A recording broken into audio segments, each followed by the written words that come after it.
Bhagavate Vasudevaya.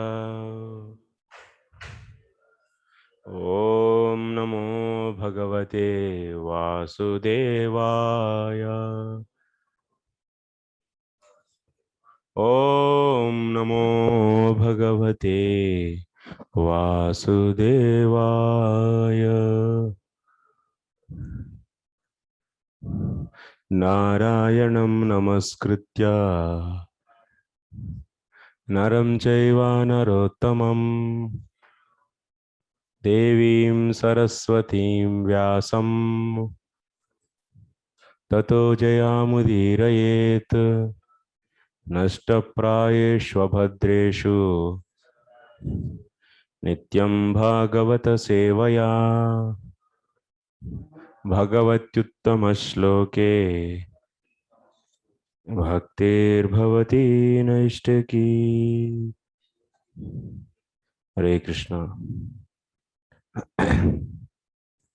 So yesterday we were discussing 27th chapter till which sloka we finished? Till 11. 11th sloka is finished. Till now what we learned. So how self-realization is attained, that is explained. So through the process of jnana, yoga bhakti yoga. So that means through the process of bhakti and through the process of yoga, so one can attain, that means self-realization. In the Bhakti Misra Jnana, so what is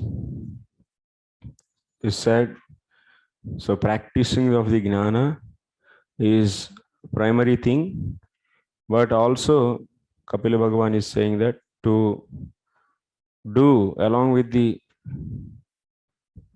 Jnana, so what has to be practiced? Bhakti and yoga. Bhakti means that is elaborated in the 6th sloka. So Mat Katha Shravanam. So hearing the Lord's glories. So this, and also yoga. Yoga means yama, niyama, and so on. So these things. Here we discussed one should do bhakti. Jnani also should do bhakti to get to progress in his path. So satyena bhavena, what kind of bhava he should have in the Lord? Satya bhava. Satya bhava means Maya Shabala Brahmatvam. That means Bhagavan is Lord, is Maya Shabala Chaitanyam or Brahmatvam. This is not accepted. So Maya Vachanna Chaitanyam is Ishvara. So this kind of bhava should not be there. They should accept Sachidananda Vigraha of the Lord. So bhavena satyena, with that bhava, one should hear the pastimes of the Lord. And then what will happen? Then easily, that means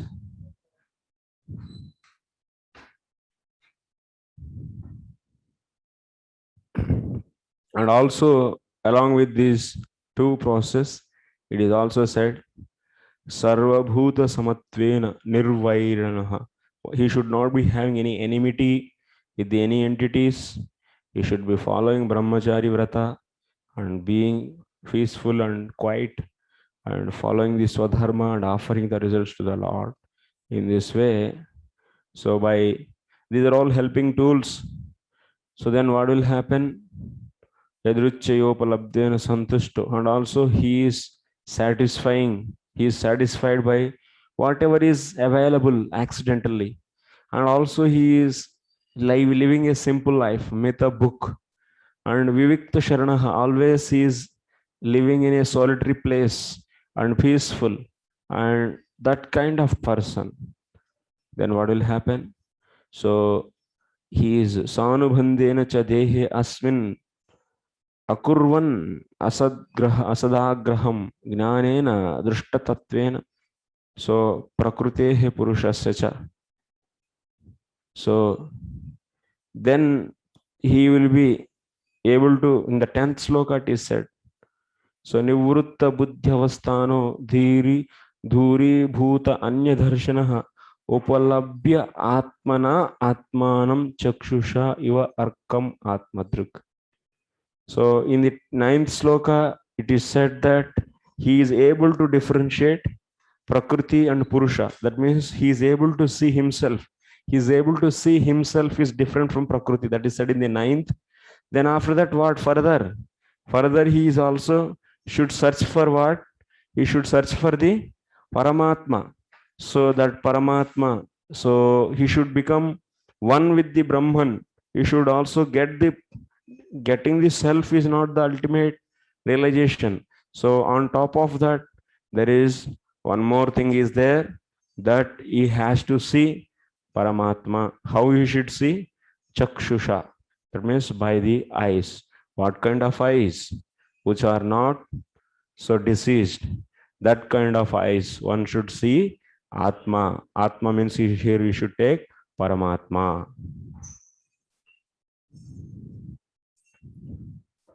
Here actually one small difference is there. If this difference is always possible. So here in the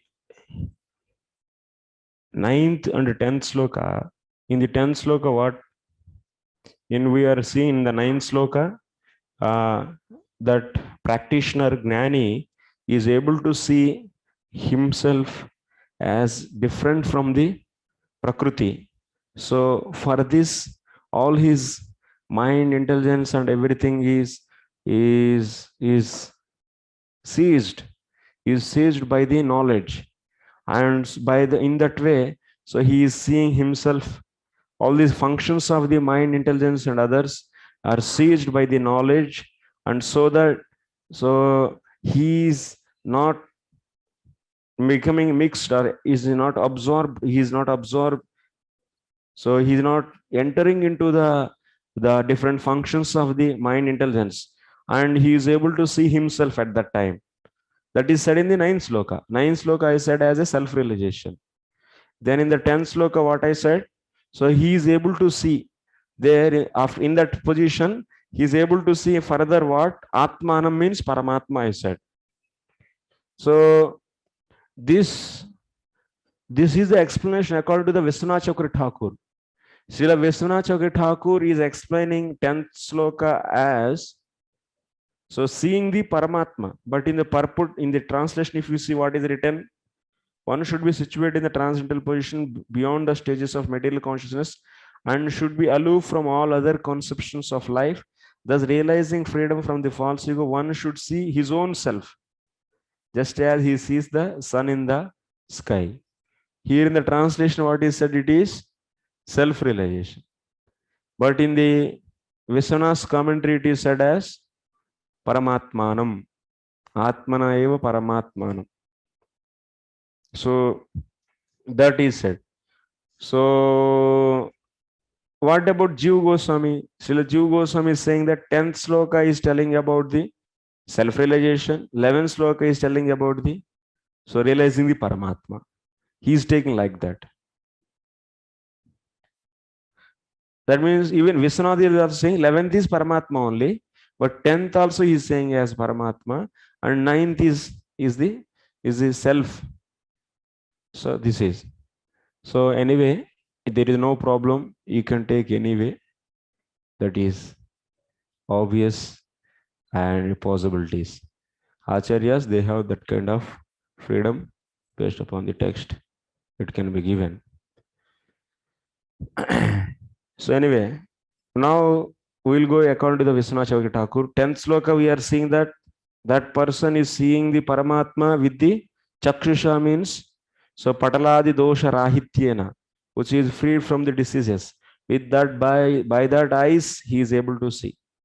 Okay, so what are the different characteristics of that Paramatma? So 5 characteristics, 5 visheshnas are given.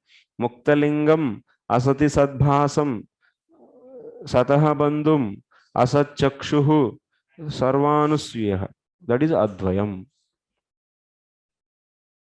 And 11th sloka we should now discuss. 12th. Yatha jalasta abhasaha स्थलस्तेनावदृश्यते स्वाभासेन तथा सूर्यो जलस्तेनादिविस्थितः. So anyway, 11 sloka, everyone is accepting it is the Paramatma, seeing the Paramatma. Those all characteristics of Paramatma only they are accepting. So that's why anyway we are coming and merging. Both parties are coming and merging in the 11th sloka. So now after that in the 12th sloka, what we are discussing, the presence of the Supreme Lord can be realized just as the sun is realized first as reflection on water and again as a second reflection on the wall of a room, although the sun itself is situated in the sky. So what it is mean? What it mean? Pratamam jivatma eva kena prakarena gnatavyah tatah tena paramatma cha ityatra sadrishtantam aha. In this 11th, 12th sloka, we are going to see how kena prakarena jivatma. So these jnanis, they are able to realize, jnani able to realize first Atma, and then after that Paramatma means that's why absolute truth you should take Advayam Tattvam. So this, and what way they are able to realize this? So what is the mechanism or the example? With the example here in the 12th sloka we are seeing, we are giving an example here in this example how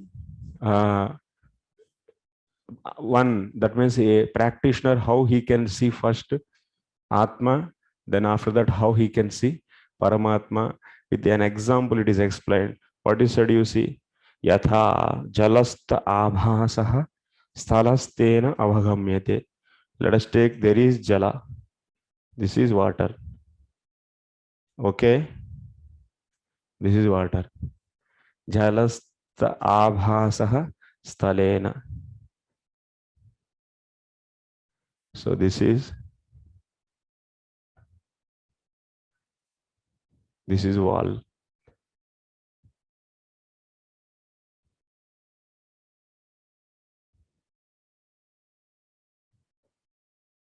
Okay, this is wall. So otherwise you take a plain wall, it will be good.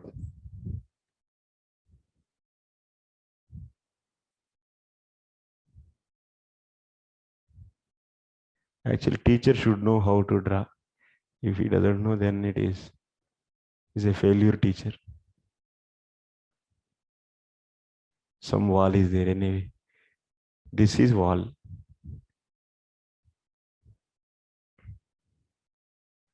And on this,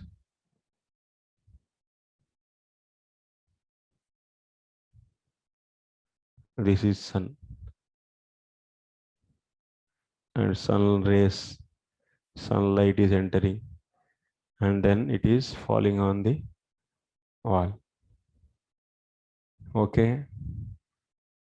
Jalasta abhasaha sthalastena ava drishyate. So now you are sitting here.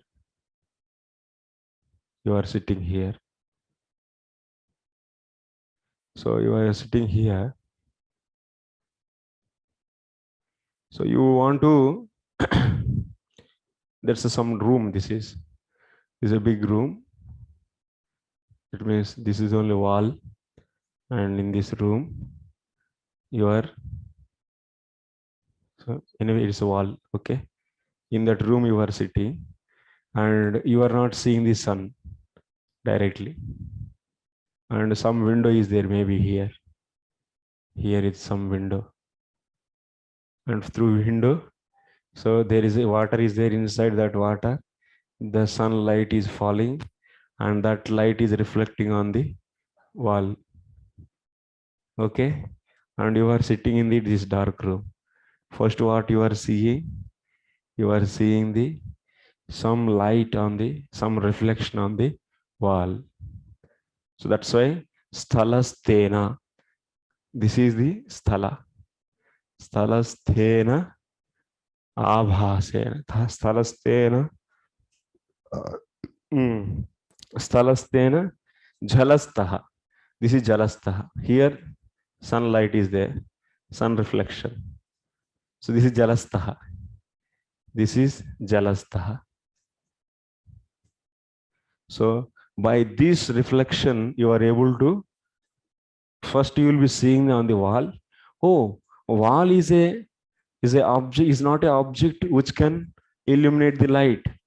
The wall is a blunt, is a non-illuminating object. So how it is illuminated here? So it is not the natural property of the wall.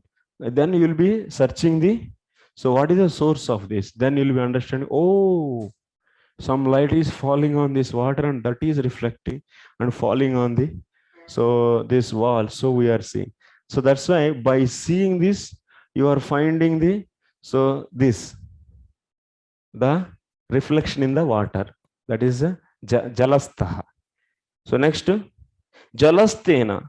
By this reflection, you will be seeing once again, is this water? Water is not having the property of, so illuminating the light. It is not the property of the light. That means somewhere from where it is coming. Then you will be going to the divi. Divi means sky, in the sky. Divihi, what in the divi stitaha suryaha ava drishyate. Then you will be understanding, you will come out from the room and then you will see, oh, this is sun. This sun is the cause for the light to be falling on the water. So finally you will be understanding, you will be seeing what? Directly sun. Okay. This is the mechanism we use to know Atma and Paramatma. Sun place you keep Paramatma, and in the Jalastha you keep Atma. The sun rays are entering in the water, that is Atma. And this wall is this body, subtle body, whatever the body you can take, Deha. We are seeing the living symptoms in the body. So what are the reasons for this? Because of the presence of soul. Like this you'll understand soul. And but soul is also is not a independent entity. So then you will be understanding who is behind this soul. Then that you will be then you will be knowing that is Paramatma.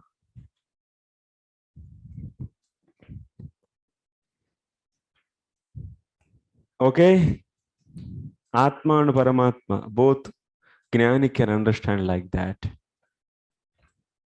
So you see now commentary. Pratamam जीवात्मा एव केन प्रकारेण ज्ञातव्यः ततः तेन परमात्मा च इत्यत्र सदृष्टान्तम्. How to know, by what method जीवात्मा can be known and Paramatma also. So that is explained with the दृष्टान्त. जले स्थितः आभासः प्रतिबिम्बाकारो निष्कम्पः सूर्यप्रकाशो यदा गृहान्तरवर्ती स्वच्छ भित्त्यादौ स्थले स्फुरति. That means this wall is very pure wall and also water is very stable water. This happens actually. Sometimes you will be, if you are staying in a hut, what will happen? In the hut generally, the roof will be not the pakka roof. So there will be some holes will be there. So that means maybe some tall trees leaves you might be using. So then from the two holes, so sunlight is falling, and you may be sometimes some pot, some small vessel, and you keep water. In that water, this light is falling, and that light is reflecting on the wall, and that whole room is in a dark room. You might have seen this in villages. Okay, Rangamaya Prabhu. Then you'll be seeing the first light on the wall. Arey, from where the light came on the wall? Then you'll be seeing, oh, this is from water. And if from water, how it is, light is coming out. Then you'll be seeing, oh, there is a hole to the roof, and that then you'll be seeing outside sky, in the sky, sun is there. This is a way actually. Atma and Paramatma are known like that.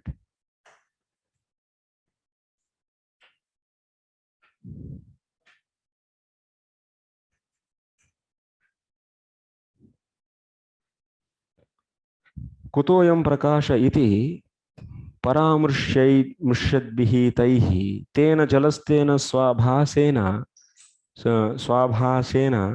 शोभन सूर्यप्रकाशेन जलस्थः निष्कम्पः आभासः लक्ष्यते पुनश्च अयमप्याभासः कुतः इति तथा तेनैव प्रकारेण जलस्तेन स्वाभासेन शोभन प्रकाशेन दिवि स्थितः सूर्यो अवदृश्यते. This is okay. Next example. So that's why from this we should understand.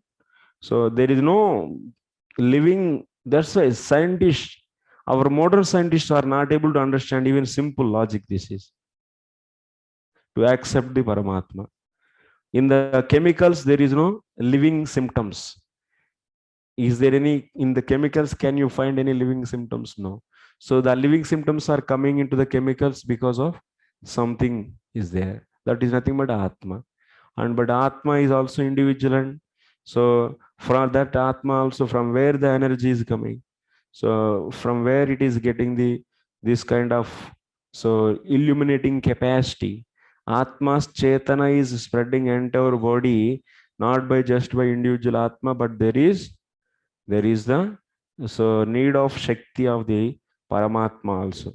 So that's why Paramatma is inferred by through the Atma. That's the point. So Paraput, the example given here with is perfect. The sun is situated in the sky, far, far away from the surface of the earth, but its reflection can be seen in a pot of water in a corner of a room. The room is dark and the sun is far away in the sky, but the sun's reflection on the water illuminates the darkness of the room. A pure devotee can realize the presence of the Supreme Personality of Godhead in everything by the reflection of his energy. In the Vishnu Purana, it is stated that as the presence of the fire is understood by heat and light, so the Supreme Personality of Godhead, although one with a second, is perceived everywhere by diffusion of his different energies. It is confirmed in the Ishopanishad that the presence of the Lord is perceived everywhere by the liberated soul, just as the sunshine and the reflection can be perceived everywhere, although the sun is situated far away from the surface of the globe. So this is the example actually, even in the Ishopanishad also will be, yeah, Ishopanishad, that the presence of the Lord is perceived everywhere by the liberated soul. Simple. Next, evam trivrudahankaro bhutendriya manomayaihi swabhasai lakshito nena sada bhasena satyadruk. In the case of devotee, we don't need to do this much exercise actually. But in the case of Gnani, it is needed. This method, this example is for the Gnani's case, because Gnani is able to understand. So first what he is doing in the Gnani's case, first and foremost thing, what is happening? He is able to identify Purushasya Prakrutehe. So he is seeing the difference. Gnani is seeing the difference between himself.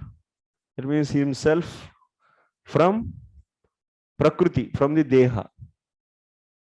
So then after that, he is also realizing the Paramatma.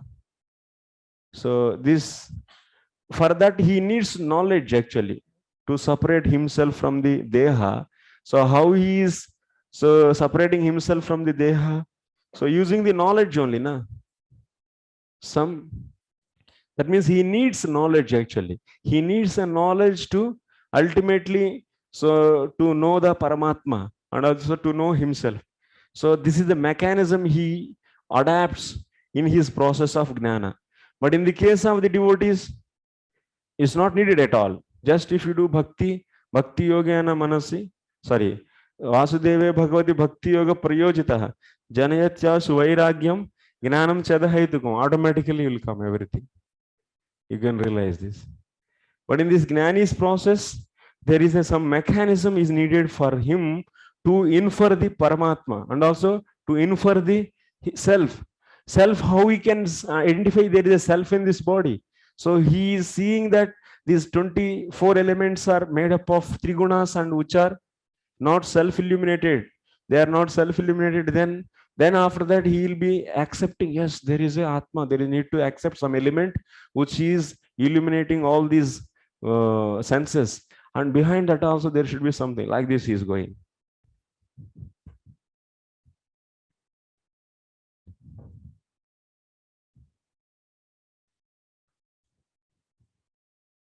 So the self-realized soul is thus reflected first in the threefold ego, and then in the body, senses, and mind. So what is said in this? Evam trivrud ahankaro bhutendriya manomayaihi swabhasaihi lakshitaha anena sadabhasena satyadruk. Here it is explained actually what we discussed already. Evam eva viviktabhihi pratamam bhutendriya manamsi chaitanyatvat prakashatva prakashavanti drishyante tatascha jadeshu eshu prakashatmakoyam kutastha. So evam vivekabhihi pratamam. So here now this example is how it is applied is explained in this 13th sloka. In the 13th sloka we are seeing application of the 12th example. Example of 12th is example explained in the 12th is used in the 13th. The use of 12th example. An example is explained in the 13th sloka. First, what he is seeing, Gnani is seeing our senses and mind, intelligence, ego, all these are working and they are all producing the knowledge and they are all seeing and knowing the objects. So by all these, we are able to know the objects. So this kind of ability in these are coming. That means their functions are, they are functioning. All these are functioning. So how these are all functioning? Actually, if you see, this body is also, eyes also made up of three modes. This table is also made up of three modes, but table is not able to see, but eyes are seeing. So this kind of ability in this eyes and mind and intelligence, all where there is, from where it came. So who is cause behind these? So then they like that he'll be thinking. So then what will happen? Evam vivek prathamam bhuti manams jadeshu. These are all inert materials, but still some kind of activities are there, functions are there. So that is due to Paramatma. That is due to Paramatma. So Paramatma prakashoyam kutastha iti bhutendriya manomayaihi bhutendriya manovartibhihi swabhasaihi tivrud ahankara upadhitvena vartate yasya saha jivatma. So then he'll be thinking that this is due to Paramatma prakasho ayam. Paramatma prakasho ayam. So kutastha iti, that means supreme absolute truth is illuminating all these, and but that also how it came into these entities, the sense, mind and intelligence and ego. So how it came into this? Paramatma's capacity entered into this. So that's why they are able to functioning and also grasping the knowledge. So from how that Paramatma's prakasha, the illuminating power of the Lord, how it entered into all these. So this kind of doubt he will be getting, question he will be getting. Then he will be understanding that kutastha iti bhutendriya manomayaihi bhutendriya manovartbihi swabhasaihi trivrudahankara upadhitvena vartate yasya sah jivatma So Paramatmanah Prakashamsha Bhutah Kirana Rupaho Paramatmanah. So what is then it is the Lord's illuminating power, Paramatma's illuminating power entering into this. How actually these are all are the upadhi. These are all the upadhi for the Atma, Jivatma.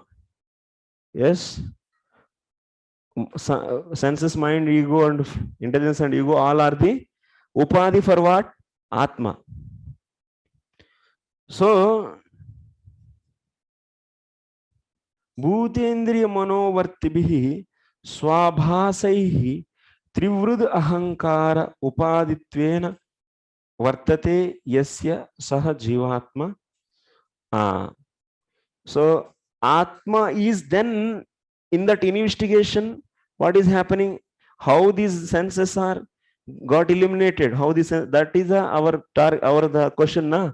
So for that, when he is searching for the answer for that, what he came to know, these senses are all becoming upadhi of him, to himself only.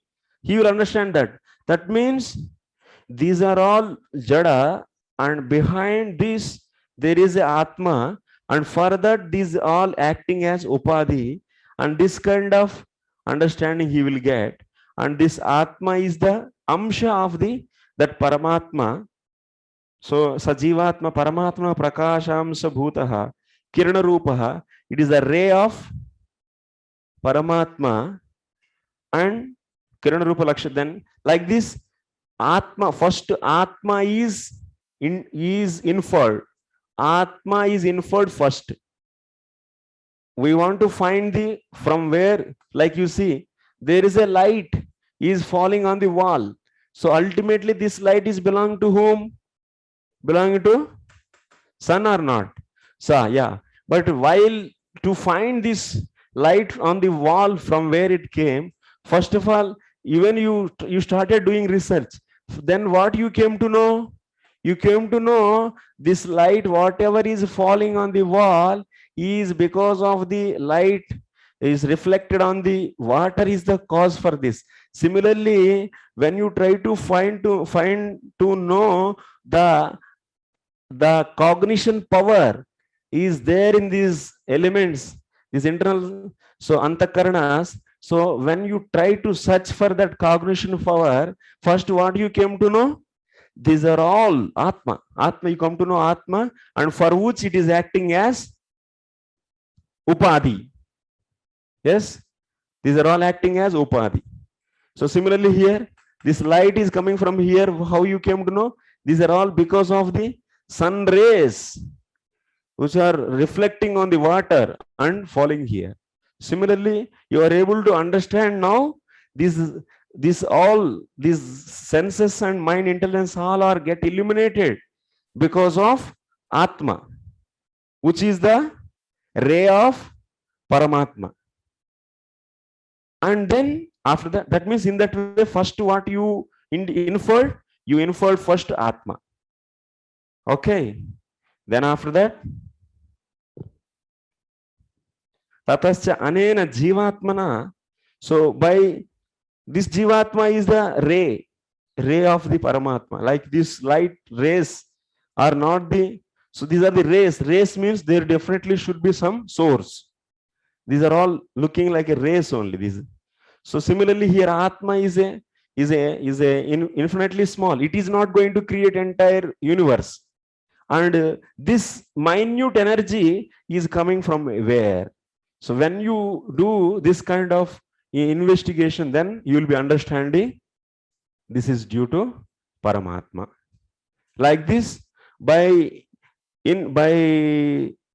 understanding the infinitely powerful rays, infinitely small these rays. So when you infer, by using those, you are going to infer next Paramatma. Okay, so here you are seeing the rays. Definitely these rays are there, means there is something source. Similarly, you are seeing, so behind these senses and mind, there is a one upahitam. Upahitam means, So which is covered. So that Shakti is there, and from where this Shakti is also is not independent, because it is not doing everything. It is not the cause for entire universe. So then from where it is coming, then you will be understanding Paramatma. Write the question.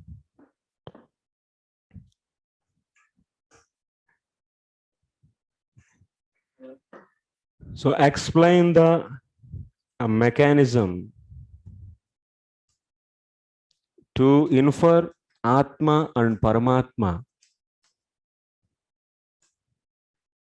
in the case of Gnani.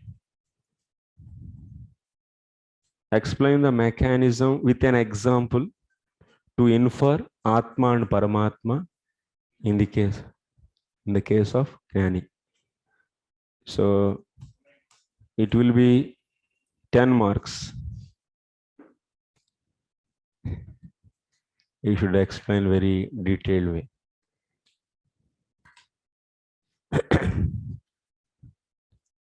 With pictures. Okay, you write in the bracket with pictures. With diagram, okay, with diagram. It is pakka academic class. Colors also, okay. then Bhagavatam will go inside.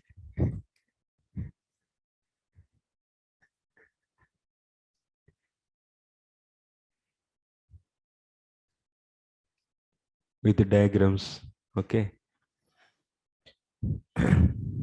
Next, purport. A conditioned soul thinks I am this body, but a liberated soul thinks I am not this body, I am a spirit soul. This I am is called ego, or identification of the self. I am this body, or everything in relationship to the body is mine, is called false ego. But when one is self-realized and thinks that he is an eternal servant of the Supreme Lord, that identification is a real ego. One conception is in the darkness of the threefold qualities of material nature, goodness, passion, and ignorance, and the other is in the pure state of goodness called Suddha Sattva. Anyway, Prabhupada, so he is explaining here true ego and false ego, which we should know ultimately by all these examples. There are the true ego. So these senses, mind, intelligence, and false ego, they are all becoming the upadhi for the Atma. So when Jivatma is not able to separate upadhi from his own existence, then in that case, he'll be thinking himself as body and misidentifying himself. And yeah, so when this Gnani is thinking separate from Atma as a separate entity from all these, that is nothing but we are discussing 5 to 9. So by using those processes, one is able to come to this stage, actually able to see Atma is different from these. So then after that, he also has to go further. He should not stop his sadhana there just by self-realization. So because that is also infinitely small, and it is belonging to, it is having the some source, then you should find the source, that is Paramatma. So here Prabhupada is explaining there is a real ego and false ego.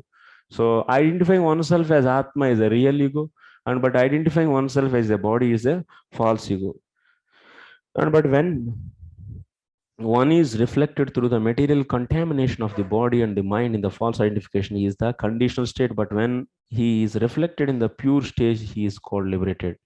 The identification of oneself with one's material positions in the conditional stage must be purified. One must identify himself in relationship with the Supreme Lord. Okay, this you can read out. Next, by the understanding of pure soul called Satyadrik, one can see everything as a reflection of Supreme Personality of Godhead. That means once if you understand the Paramatma, once you realize the Paramatma, then you will be seeing everything is a reflection, or otherwise everything is Brahman. In the case of Gnani, then after seeing the Brahman, you'll be seeing everything as Brahman only, because he will be stopping seeing the things.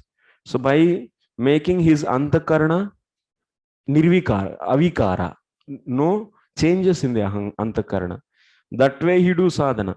That's why here in the sadhana, what is mentioned? Sadhana, in this, if you see in the sloka number 7 sloka, doing the swadharma and offering that result, that is Nishkama Karma Yoga.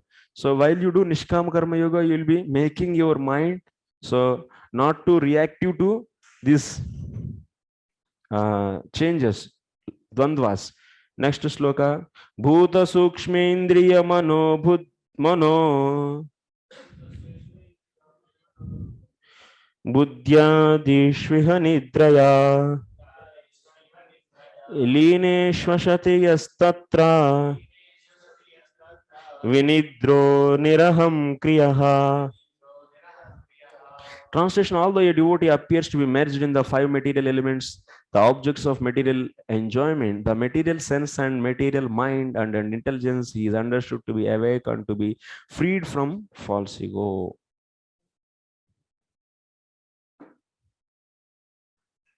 So here, what is said? Bhuta Sukshmendriya Mano Buddhyadishu Iha Nidraya Lineshu Ashati Yaha Tatra Vinidraha Nirahankriyaha.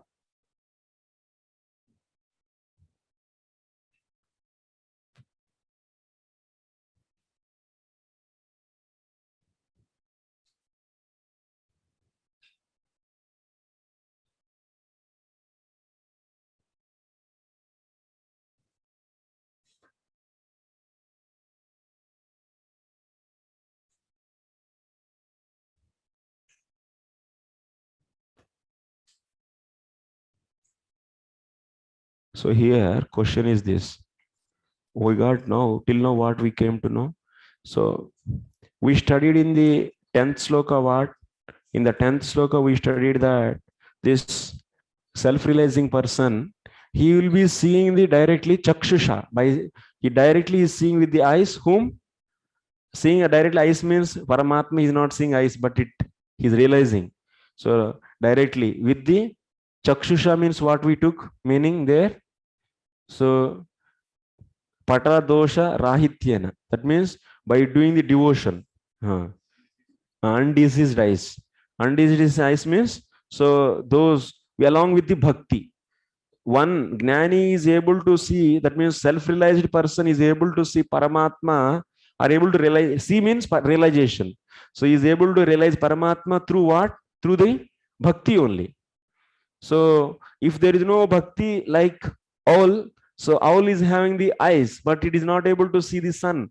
But human beings are having eyes, but they are seeing because there is no defect in these eyes.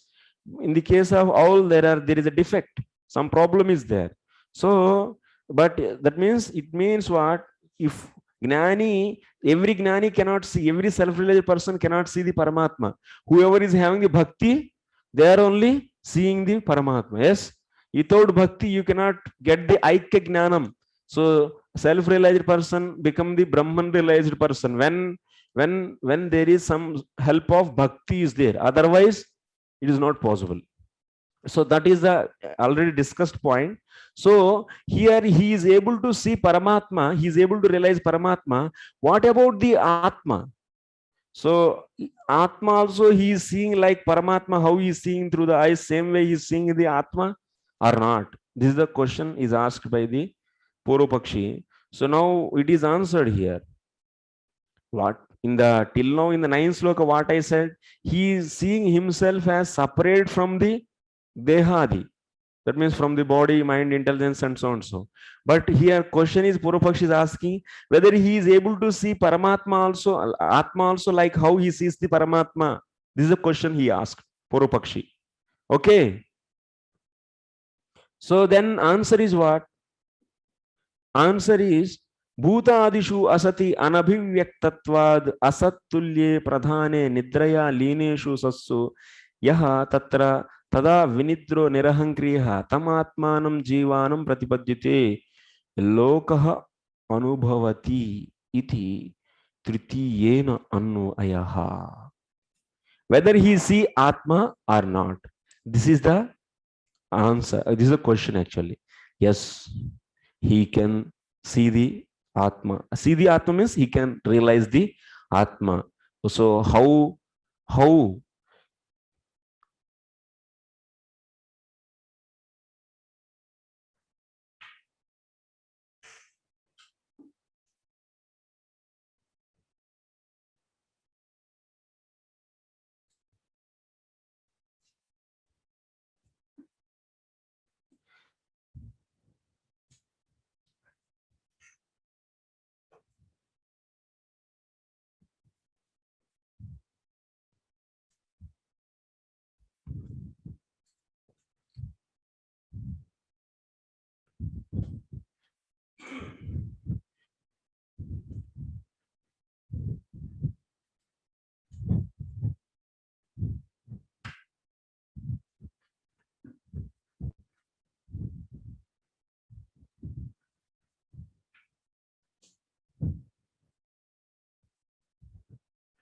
we have seen in the 10th sloka,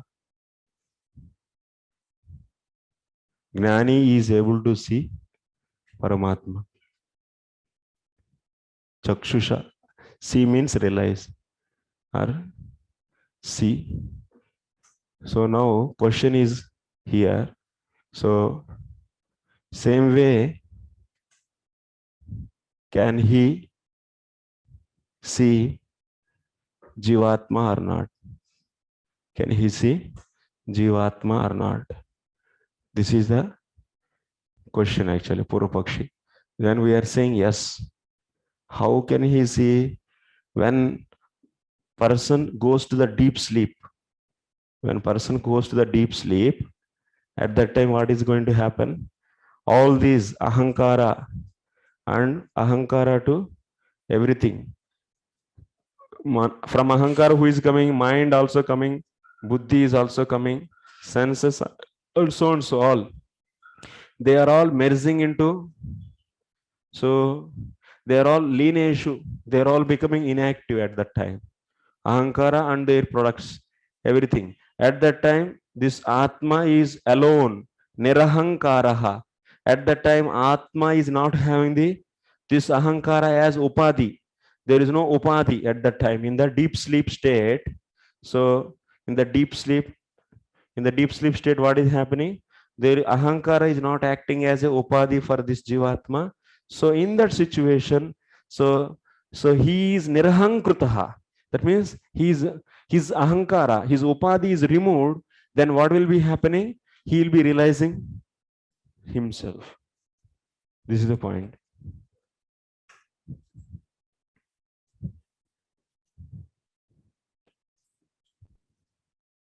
Vinidraha. Yaha tatra vinidraha nirahankriyah. Vinidraha means vegataha nidraha. All these in the deep sleep state, ahankara, manaha, buddhi, and indriya, senses, all are in the sleep state. They are all becoming inactive. But Atma is not becoming it is still awake. Atma never sleep. Atma never sleep. Atma never die. Atma never is having decay or anything. Is avyayaha. Atma is not having any sleep. Vinidraha. It is vigataha nidraha. Then nirahankrutaha. It is also nirahankrutaha means which is free from false ego, means which is without upadhis. In the deep sleep state, Atma is without upadhis. So in that state, Atma is realizing itself.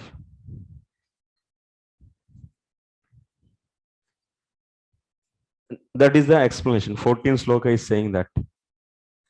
The explanation by Rupa Goswami in the Bhakti Rasamrita Sindhu of how a person can be liberated even in this material body, this body, is more elaborately explained in this verse.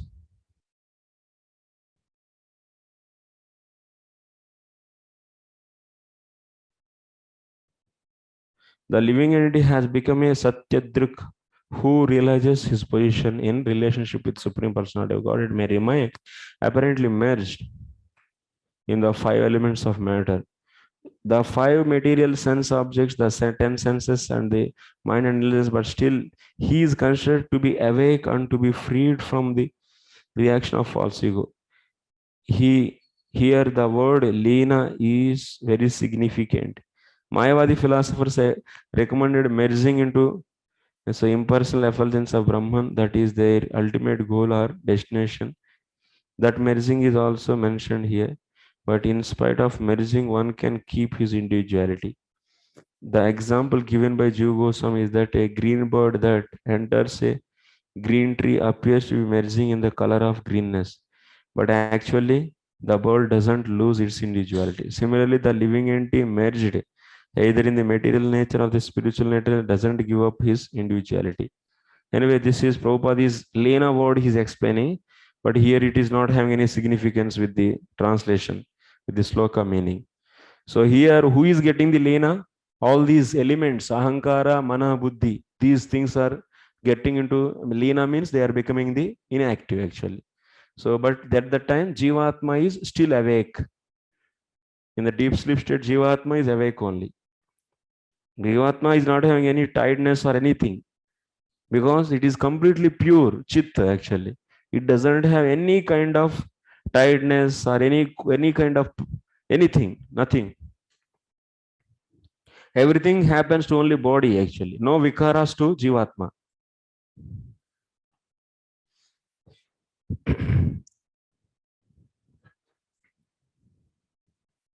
Okay. In this way, even Atma is also can be realized. Atma is also can be experienced. Next, Manyamanasthadatmanam Anasto Nastavanmrusha Naste Hankarena Drashta Nashta Vitta Ivaturaha. The living entity can vividly feel his existence as the seer, but because of the disappearance of the ego during the state of deep sleep, he falsely takes himself to be lost, like a man who has lost his fortune and feels distressed, thinking himself to be lost. Is still explained that deep sleep state.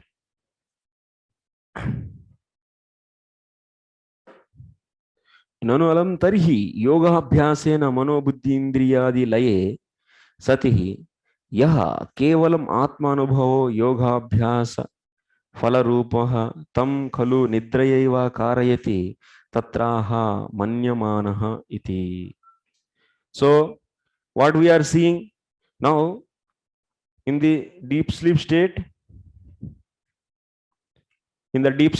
everything is ahankara.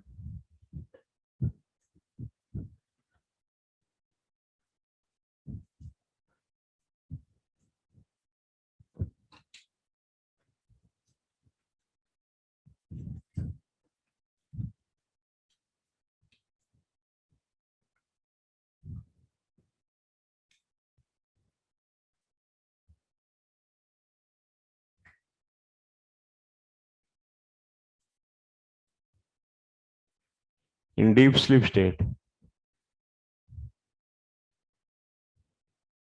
Atma is awake and ahankara,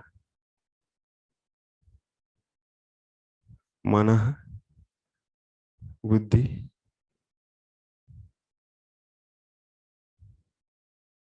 indriya,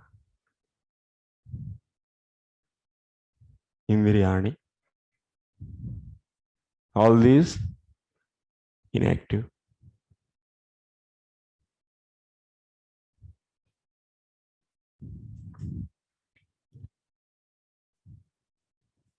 That means mono buddhi indriya laya.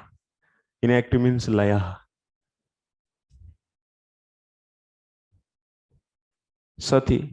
Then when all these into become inactive, then self Atma is alone. Is alone. And this you are able to realize, Atma you are able to realize through deep sleep state. it is becoming very easy. To deep sleep state, you are able to realize Atma. But what? It is a permanent realization. Can it be permanent realization? No. It is only for time being there. Some time you will be experiencing. And Nidrayava Karyati. So this is the result. Actually, whatever you are going to get the result, that means experiencing the Atma. Experiencing Atma without its upadhis is the experiencing Atma is the result of yoga. Whatever Jnana Yoga is you are doing, result of that is the result of yoga. That you are easily getting through that experience through the deep sleep. But it is not, problem is it is not permanent. Problem is it is not permanent. Only for a time being it is there. Otherwise, everyone will keep on sleeping. Only sleep can produce the self-realization. Then everyone eat nicely and sleep. And you can say that I am doing self-realization, practice for self-realization.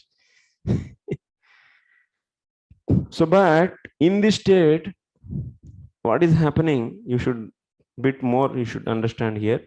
Manyamanahi tada bhutadinam ahankaryanam bhutadinam ahankaryanam.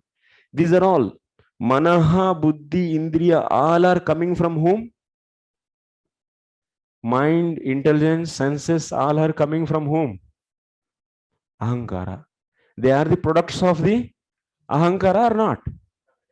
Yes, ahankara, ahankaryanam, ahankarasya cha layad, ahankare nashte sati. That means all they are merging into its karana.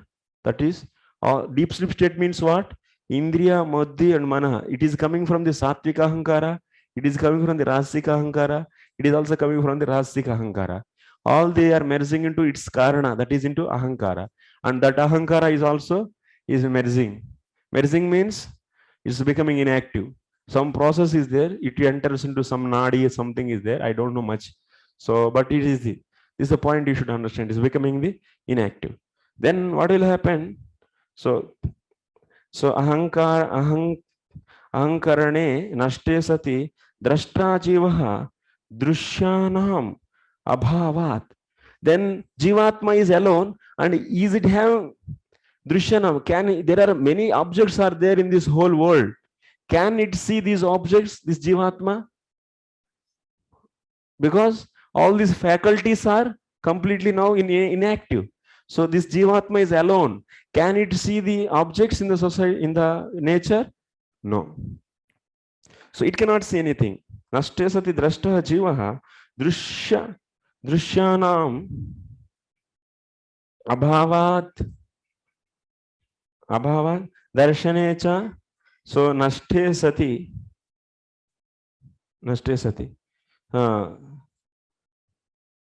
swayam anashtopi atmanam nashtavat mrusha manyamanaha yaha iti avidyavantam jivam shushuptau utprekshate.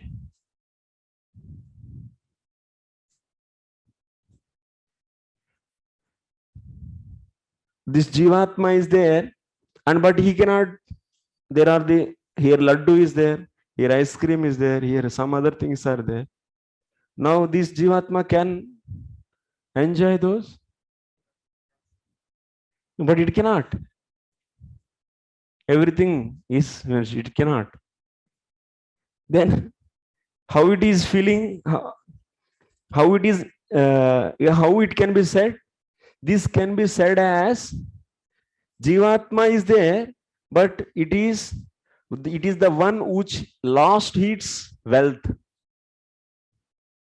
Lost wealth.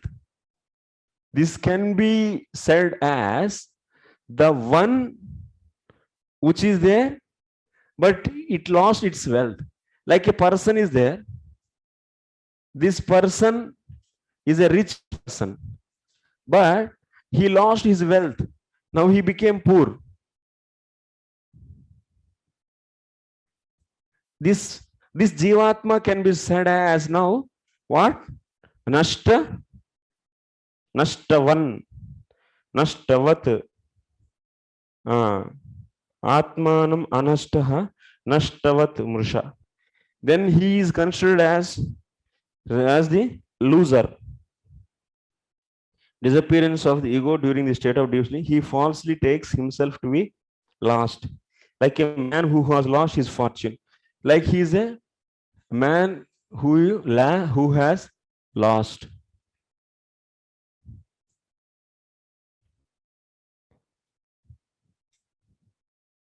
Okay, he is a person without the senses and everything, because he cannot do anything with these objects. So that's why he is a person who lost. He can be said as a person who lost his wealth. Ityavidhyavantam jivam sushupto.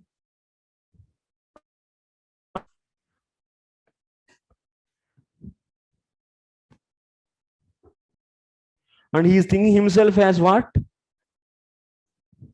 He is thinking himself as, I am loser. He is thinking himself as, I am loser. Manyamanaha. He is thinking himself as, I am loser. This is due to what? Due to avidya.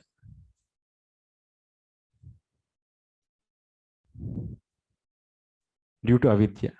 So that means avidya is also, it is not product of prakriti. It is the different element of Bahiranga Shakti. This is avidya. This Jivatma still accompanied with what? With the avidya. Understanding? That means avidya is also known as kotam bijam. Like that, the seed form of karma is known as kutam. And from that bija. And from that, so falonmukhi. So then phala. That means next aprarabdha. These are all. Avidya is nothing but the, here you can take with the karma. Otherwise avidya. Jivatma is being with avidya, it is thinking himself as loser. Because everything is lost.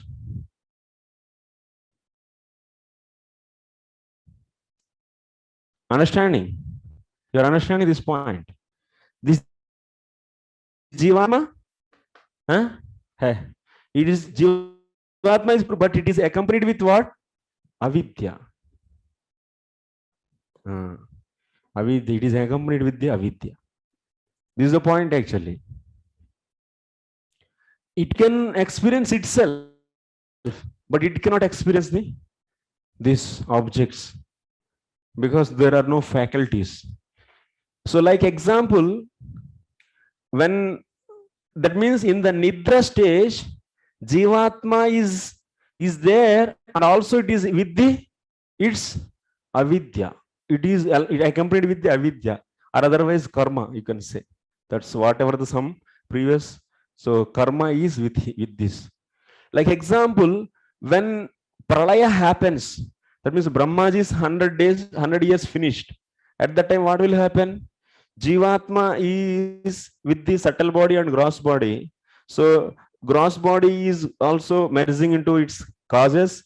Subtle body is also merging into causes. And Jivatma is with what? Is with the avidya and entering into KSV. Yes or no? What is the difference between the liberated Jivatma and Jivatma in Pralaya, or the Jivatma in Pralaya or Sushupti?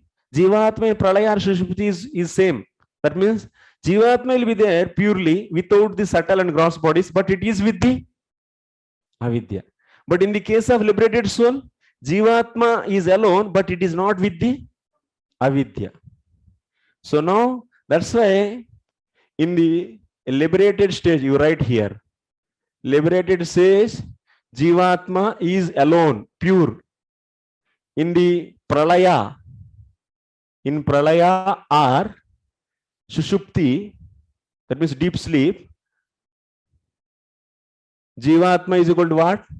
Jivatma, pure Jivatma plus what? Avidya. And in the Jagriti and Sushupti, no subtle body. Why subtle body? And Jagriti and Sushupti? Jagriti and Swapna. In this, pure Jivatma plus Avidya plus subtle and gross bodies. No. If it is there, then in Karananusaya Vishnu, it's pure Jivatma should go. Then next time how the karma will be given to that? Yes, Gokulanand Prabhu.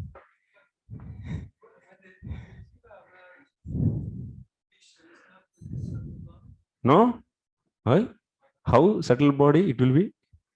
In the Karananusaya Vishnu, when it goes and merge, there is no subtle body. It is with the karma. That's why karma is different from the 24 elements. You're understanding? Karma is different from Prakriti.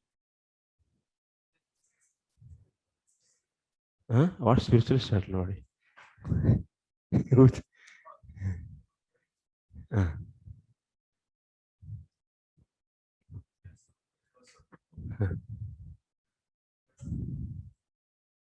Okay, take another mic. Is there some philosophical problem for a jiva to merge into Karandakshaya Vishnu with a subtle body? Yeah. The problem is when it is merging into Karananusaya Vishnu, it should not be. That means subtle body means what? Chitta, Ahankara, Mana, Buddhi. These are all coming from whom? Coming from the Prakriti. So first Prakriti, Mahat, Ahankara, and then Mana, Buddhi, and the senses all are coming. So these all go and merge into its causes. Then ultimately who is remaining? Only Prakriti in the balanced state. That is known as Avyakta. So you cannot keep subtle body with the Jivatma.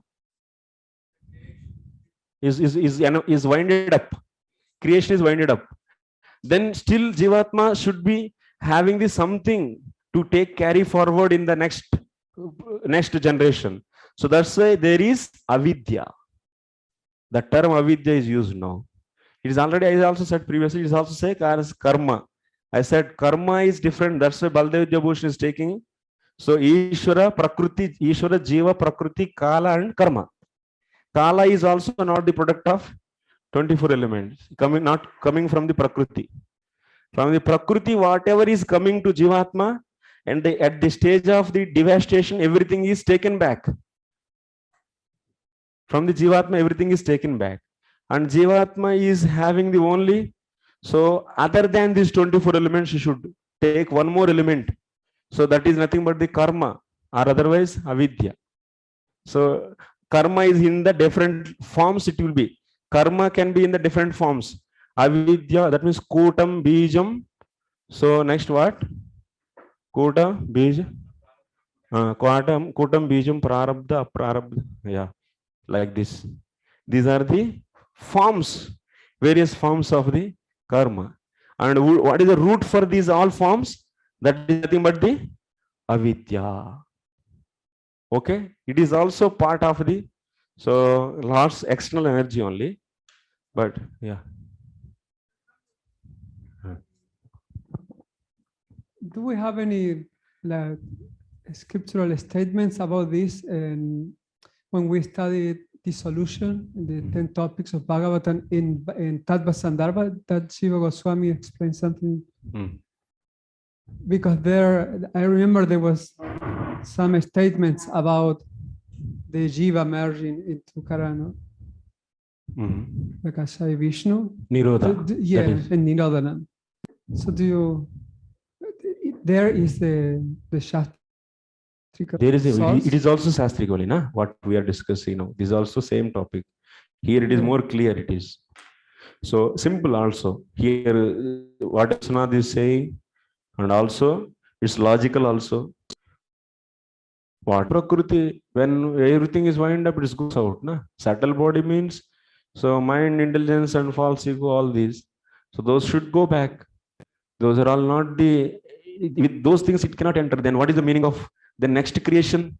How it is possible? Everything is with the Jivatma, then, and it's not possible actually. Karnanusaya Vishnu means Jivatma, Prakriti, both are separated. And Jivatma is accompanied by Avidya, and that's why, that is the point now here, what he is saying. So this Jivatma is in the now Sushupti. In the Jivatma Sushupti stage, it is accompanied with what? Avidya. It is not accompanied with the subtle body. Subtle body is merged actually. It is inactive. Now it is with the Avidya, and that's why it is thinking itself as, what is thinking, right? See the translation. It is thinking as man who lost all his health. Nashtavat. Nashtavat manyamanaha. Anashtaha nashtavat manyamanaha. Even he is not loser, but he is thinking himself as loser. The living entity can immediately feel his existence as they see, but because of the disappearance of the ego during the state of deep sleep, he falsely take himself to be lost, like a man who has lost his fortune. So to think itself as a loser, what it needs? Avidya.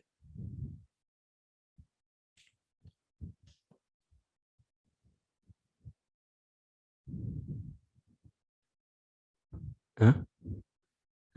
Avidya is also another.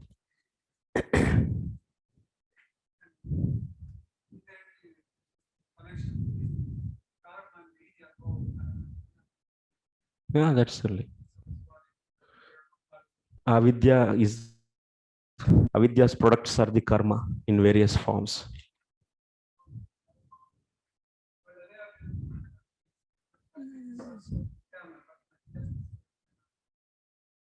Prakriti is also eternal, because that is also Shakti of the Lord. Only everything is there, everything, Prakriti, everything is Anadi, but, and also everything is Ananta also. Only one thing is not Ananta, that is karma. Everything is Anadi. And only that is, the Prakriti is not having end. No, Prakriti will be having all that.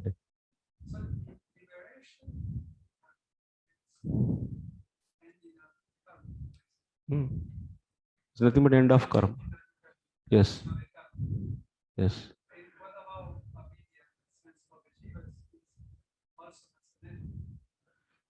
Avidya, for Jiva it is end, but eternally it is not ending. That we'll discuss when it comes now. Okay. We're talking about karma, the different types of karma, Kuta, Bija, Prarabdha, Prarabdha. There is another classification is Sanchita, Kriyamana, and Prarabdha. Do you know how this? Sanchita means collected, and what is that next one you said? Prarabdha. Prarabdha and Kriyamana. Prarabdha means it became now ripened actually. So Prarabdha means already ripened, and now you started getting the results. Like someone took birth in a lower family, so his Prarabdha, that means results, he did so many sins, and though all matured, and now result is coming in the form of, so taking birth in lower family or something, whatever, poor or something. So Prarabdha means, so results from, for which karma we are getting the results, that is known as Prarabdha. And results are being enjoyed actually, or being enjoyed. And Sanchita means, the terminology says that Sanchita means collected, and whether it is becoming Prarabdha or about to become Prarabdha, anything can be Sanchita. So Kriyamana means you are doing now, and that is sinful activities or some karma you are doing, or whatever, not sinful activity, karma, some karma you are doing. Whatever you are doing, that is known as Kriyamana. The one is being done. Yeah. basically, that sanchita karma can be of different Can be, yeah. So it will, when it is become mature, then it is become prarabdha. So next, so like this, he'll be thinking himself only in ignorance.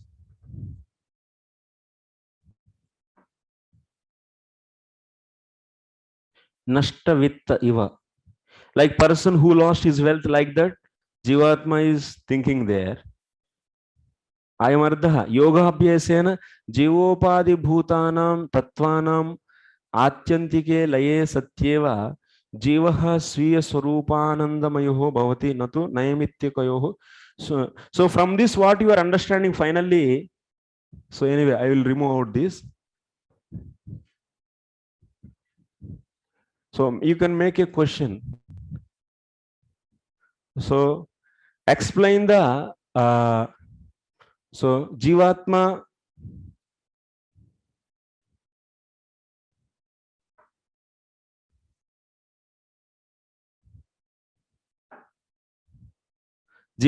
in liberation state, liberated state. What is the difference between Jivatma in liberated state, Jivatma in pralaya or deep sleep state, or next Jivatma in Jagriti or Sushupti? Big question.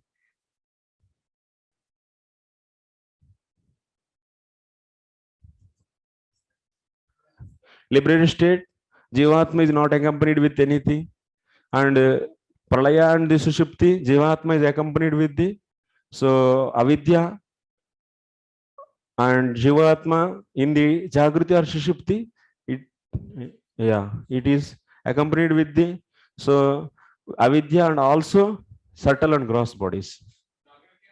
Yeah. This is the answer. 3 marks. Okay, now from this, what you are understanding, the understanding is this: by practicing yoga, what is going to happen? In the deep sleep state, you are seeing Atma with the avidya. When you practice yoga, this avidya is also going out. Then pure Atma can be realized. Then Swarupa of the Atma can be realized with the yoga process. That's why we need yoga process. So that is the point we should take here.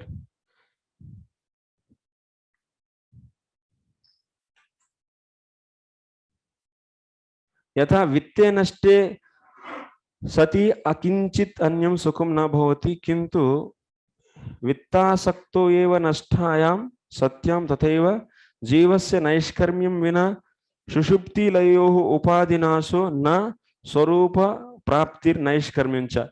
So that means without doing the sadhana, just going into the deep sleep state where these upadis are becoming upadis are becoming inactive, in that stage, so Jivatma is cannot be considered as a liberated one. So it needs to do practice of the yoga abhyasa.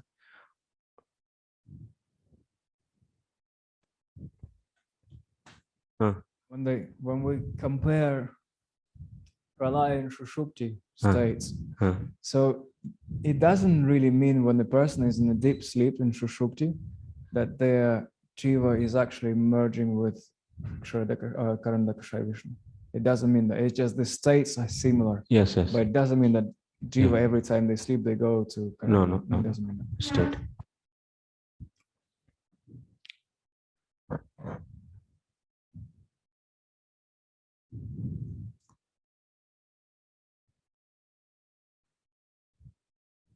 So just by losing the wealth, you cannot say he is completely now free from the material entanglement.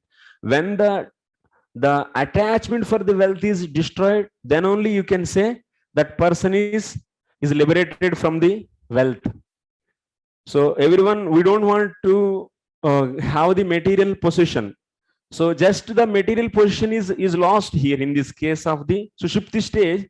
Material possession is lost, but the asakti to possessing material things is not destroyed.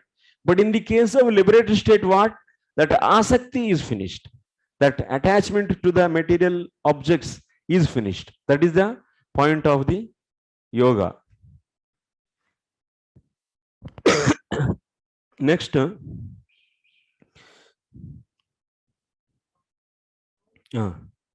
yes.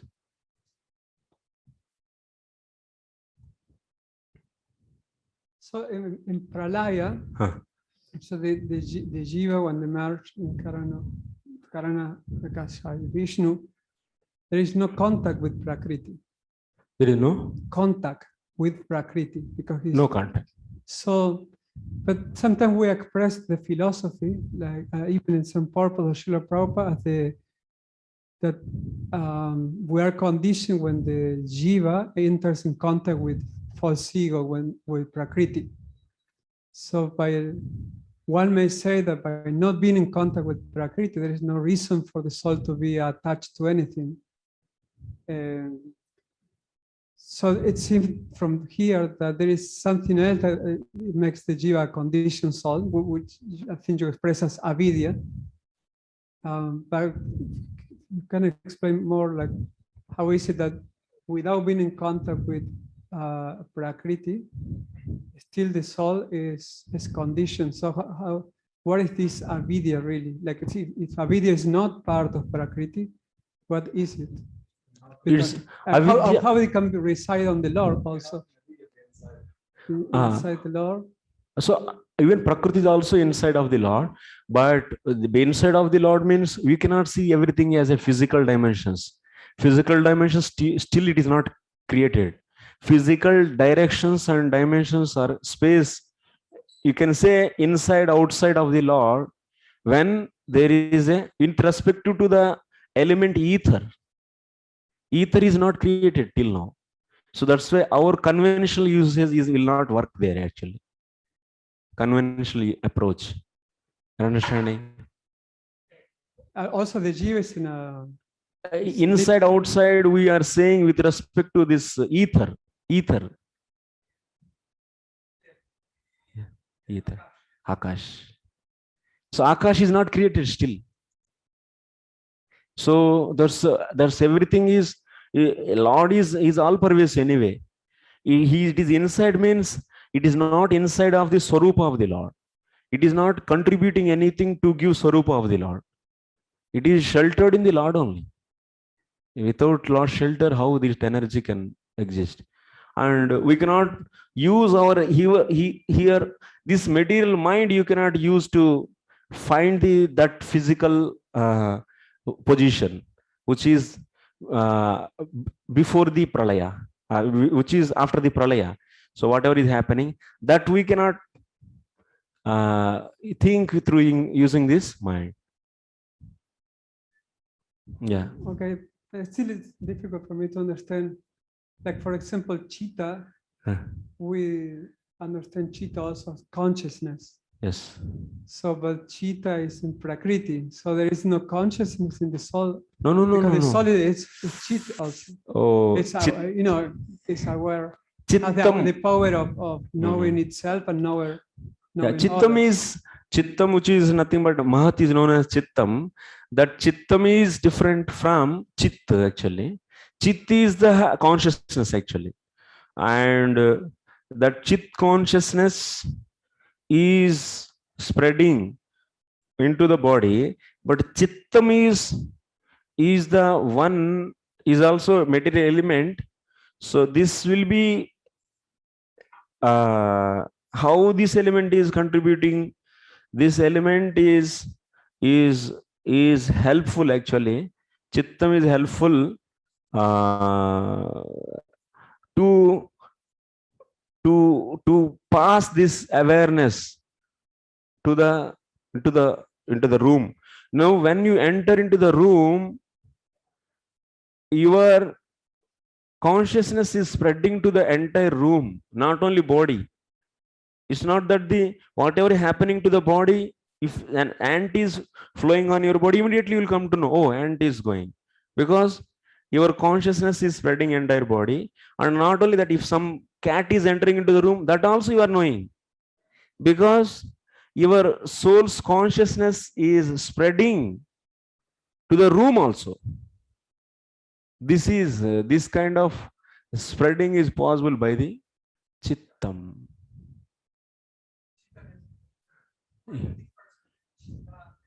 Chit. Manas. We discussed already this. I think you didn't come this. Yeah. We discussed in each functions. It's a repeating of the class. Okay, next. So, purport only in ignorance does a living entity think that he is lost. If by attainment of knowledge he comes to the real position of his eternal existence, he knows that he is not lost. An appropriate example is mentioned here in Nashta Vitta. So, Ivaturaha, a person who has lost a great sum of money may think that he is lost, but actually he is lost. He is not lost, only his money is lost. But due to his absorption in the money or identification with money, he thinks that he is lost. In Prabhupada's example, he is explaining this Jivatma with the avidya is thinking himself as, so I am the loser.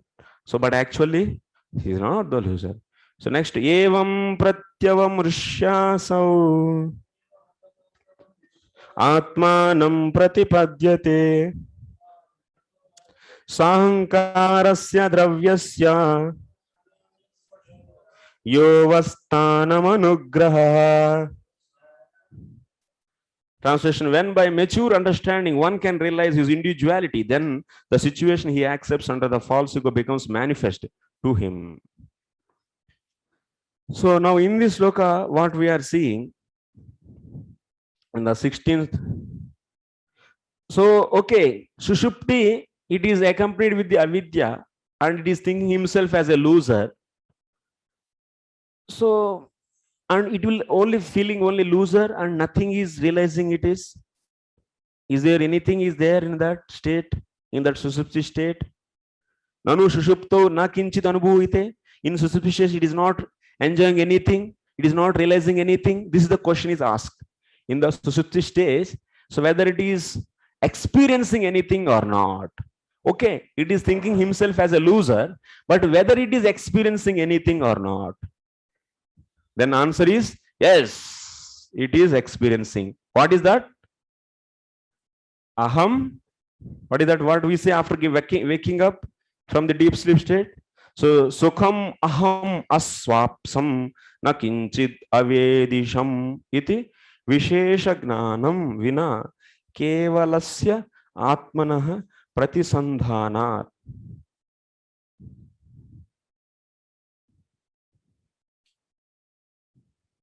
So we are getting the special knowledge after waking up.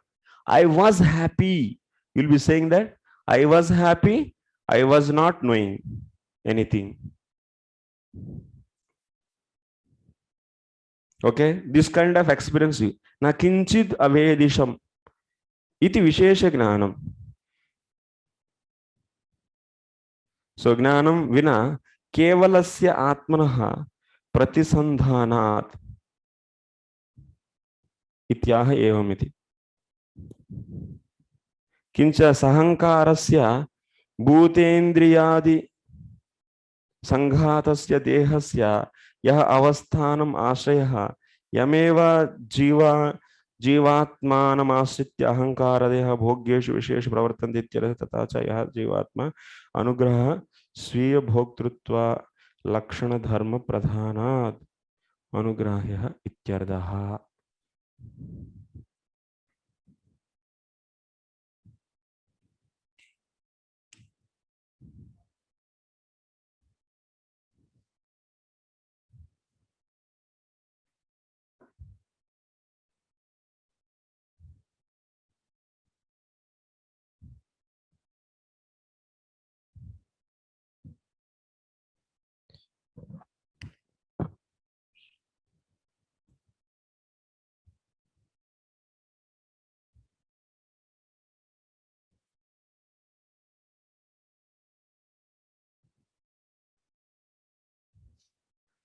So after getting up, you are saying, I was happy, but I was not aware of anything. You are saying this.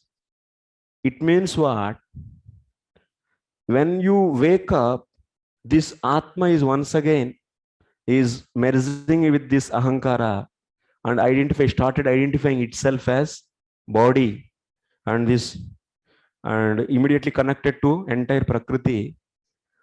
So at that stage, it is recollecting whom after waking up?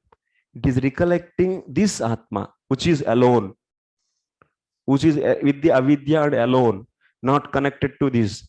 That Atma, that state of Atma is recollected after waking up. And about that we are saying, I was happy. Means in that deep sleep state, it was experiencing itself. And also, nakinchit avedisham. That means I was not aware of anything. So that means I was not aware of anything. Why it is saying anything means here what? These things, external world. At that time, this Jivatma is not aware of anything of this. Yes, because these faculties, these are all not connected actually. So that's why in the deep sleep state, it was not knowing anything, which is now is seeing. Whatever it is seeing now after getting up, these things it doesn't know, it was not knowing in the deep sleep state. That is the point actually. Nakinchit avedisham. So from this, what we are understanding? So that means Jivatma is by nature, it is not having the anything with it. But Lord mercifully, what he is doing, since even it is rebellistic to the Lord, even it is rebellistic, he is not following the instructions of the Lord, or otherwise it is aversion, it is having aversion to the Lord, but still Lord is giving these all elements, ahankara, mana, buddhi and indriyas, and it is giving also ability to it. He is sanctioning this Atma to enjoy this external world, sense objects through this. This is the thing actually you should understand. By nature, Jivatma is not having the anything with it, ahankara, mana, buddhi. He is giving actually to that.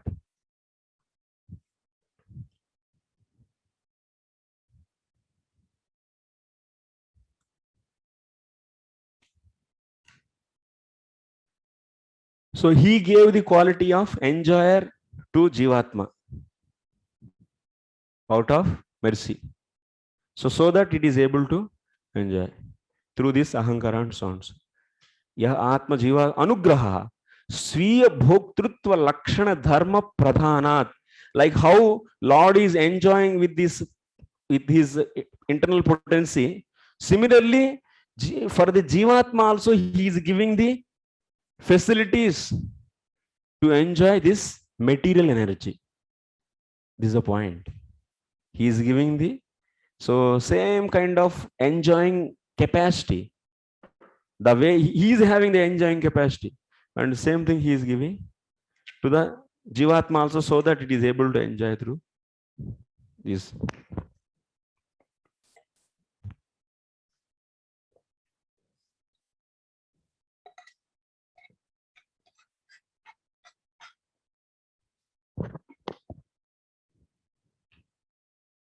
Next, Devahuti is asking.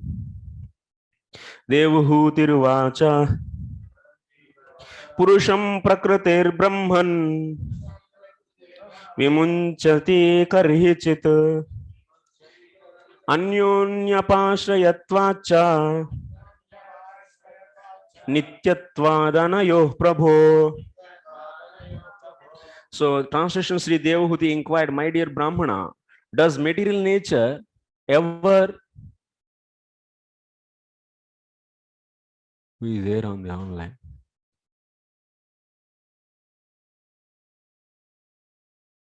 No, okay.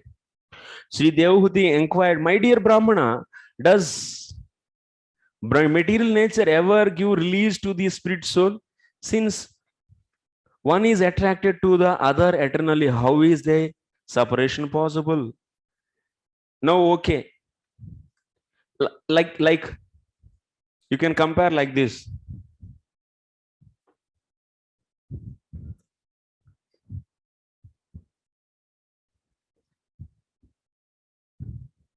It's becoming very tough. I don't know. You don't clean Prabhu it nicely. If you clean nicely, it is not going. Purana board, pata nahi. Yeah. So Lord with his internal potencies, he is enjoying. He became enjoyer.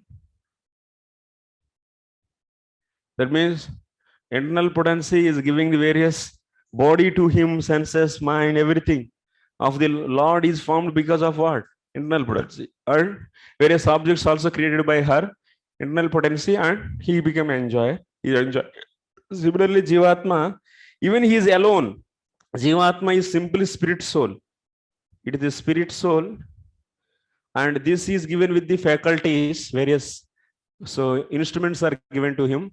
That's a false ego and mind and intelligence, so and so. And so it is able to enjoy material objects.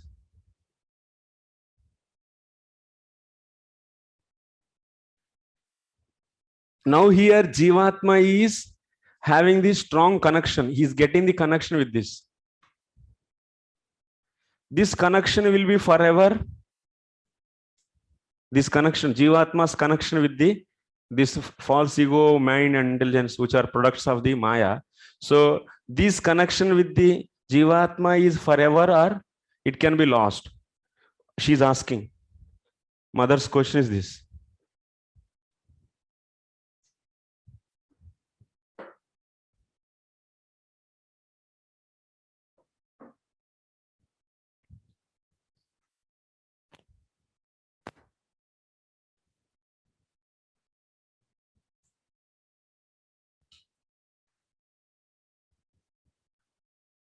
So, because nanu bhaktaihi api gnana vairagyadibhi moksho durlabha eva ityatha yuktimaha. So one may think this, if we say this connection is eternal, then even if you do bhakti, so this connection will not be, it cannot is not be broken. If Jivatma's connection with the material nature is eternal, is ever existing, everlasting, then what is the need of bhakti? Even doing by bhakti also it cannot be broken. What to speak of gnana and vairagya? Even bhakti also cannot do anything. Like this, Purvapakshi is raising the question. So then answer is said that so Purusham Prakritir Brahman na vimunchati karhichit anyonya pashayatvat. Actually, here one more point. Sorry, I went to next sloka actually. Here what she is asking, she is not asking question at all in this. She is giving a statement actually. She is saying that, anyway, this is the conclusion we should reach.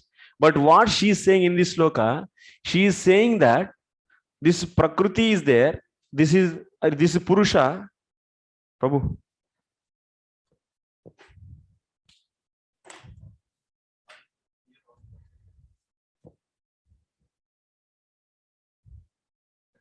So he is what she is asking, she is very intellectually she is asking. She is saying that this is Purusha. That means Purusha means here not Jivatma. So you should take the Paramatma. And this is Prakriti. And these two have Anyonyashayaha. So Purusha is Shaktiman. How Anyonyashaya is there? It is the Shaktiman and it is the Shakti.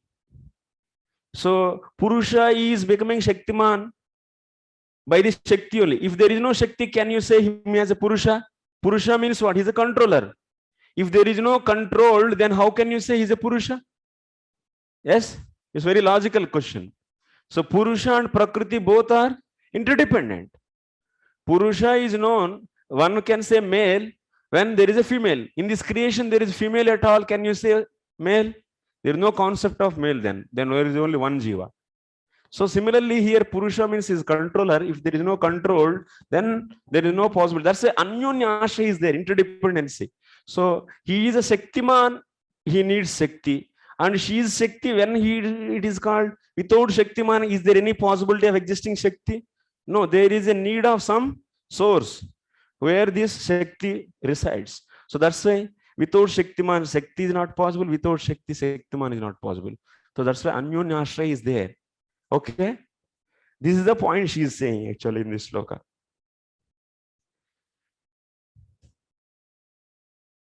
This Prabhupada is writing is the future sloka translation, but here what? Karihichit, that means never. So this at any time, namunchati, that means it will not, Prakriti will not leave Purusha or Purusha will not leave Prakriti. Why? Anyonyapashrayatvat. Because they have interdependency. Nityatvat. That dependency also is eternal. So anayoho prabho. That means these both. She is giving an example for this in the next sloka. Yatha gandasya bhumescha na bhavo vyatirekataha apam rasasya cha yatha tatha buddhe parasya cha. So translation is, as there is no separate existence of earth and its aroma, of water and its taste, there cannot be any separate existence of intelligence and consciousness. 3 examples she gave. What is that? Earth and smell. Smell is the Gandha is the property of earth. Without earth, smell is existing independently. It's impossible. And without smell, can you see it as earth? It's impossible. So that's why one example is that. Second is taste and water. And third one is buddhi and consciousness. Okay.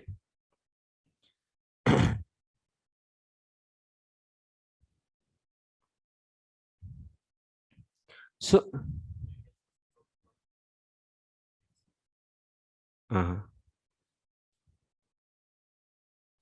yeah, Purusha means here you should take Lord, Supreme Lord.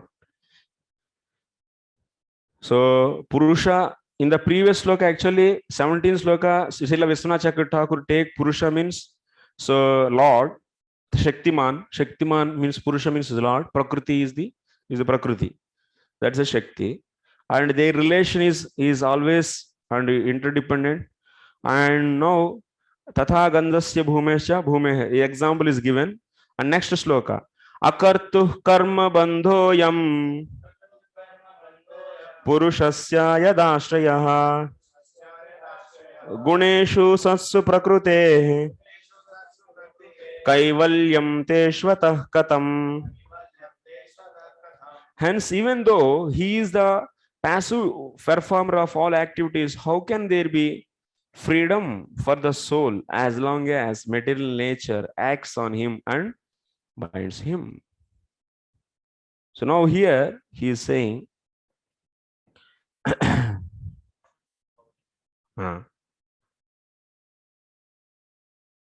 Tataha kim ataha akarturiti ye gunaha ashrayah yasya sateshu prakrutehi guneshu sassu purushasya jivasya ataha eva hetoho katham kaivalyam.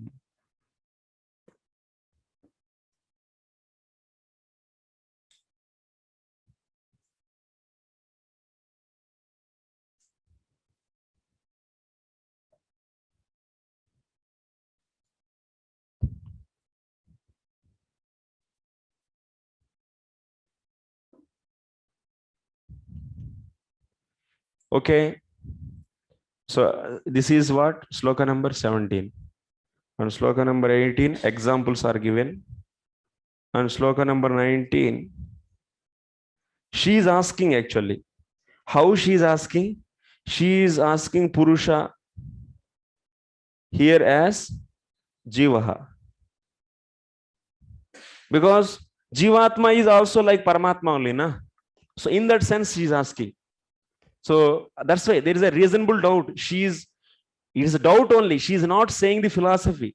Yeah, anyone can ask doubt actually. So generally, Ishvara is having the interdependency and eternal relation with the Prakriti, and also example is given, and she is asking like the similar way Jivatma can be maybe having the internal relation, interdependency with the Prakriti, and Jivatma is also always with the Prakriti, and it cannot be having any liberation.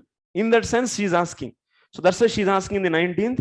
Akartuhu karma bandhoyam purushasya yadashrayaha guneshu sassu prakritehi kaivalyam teshu atha katham. Now she is asking this. She is taking Purusha as now Jiva, and she is saying that there is a permanent relation with the Prakriti. Then in that case, actually Jivatma is by nature is not doing anything. So then how this Jivatma can get liberation?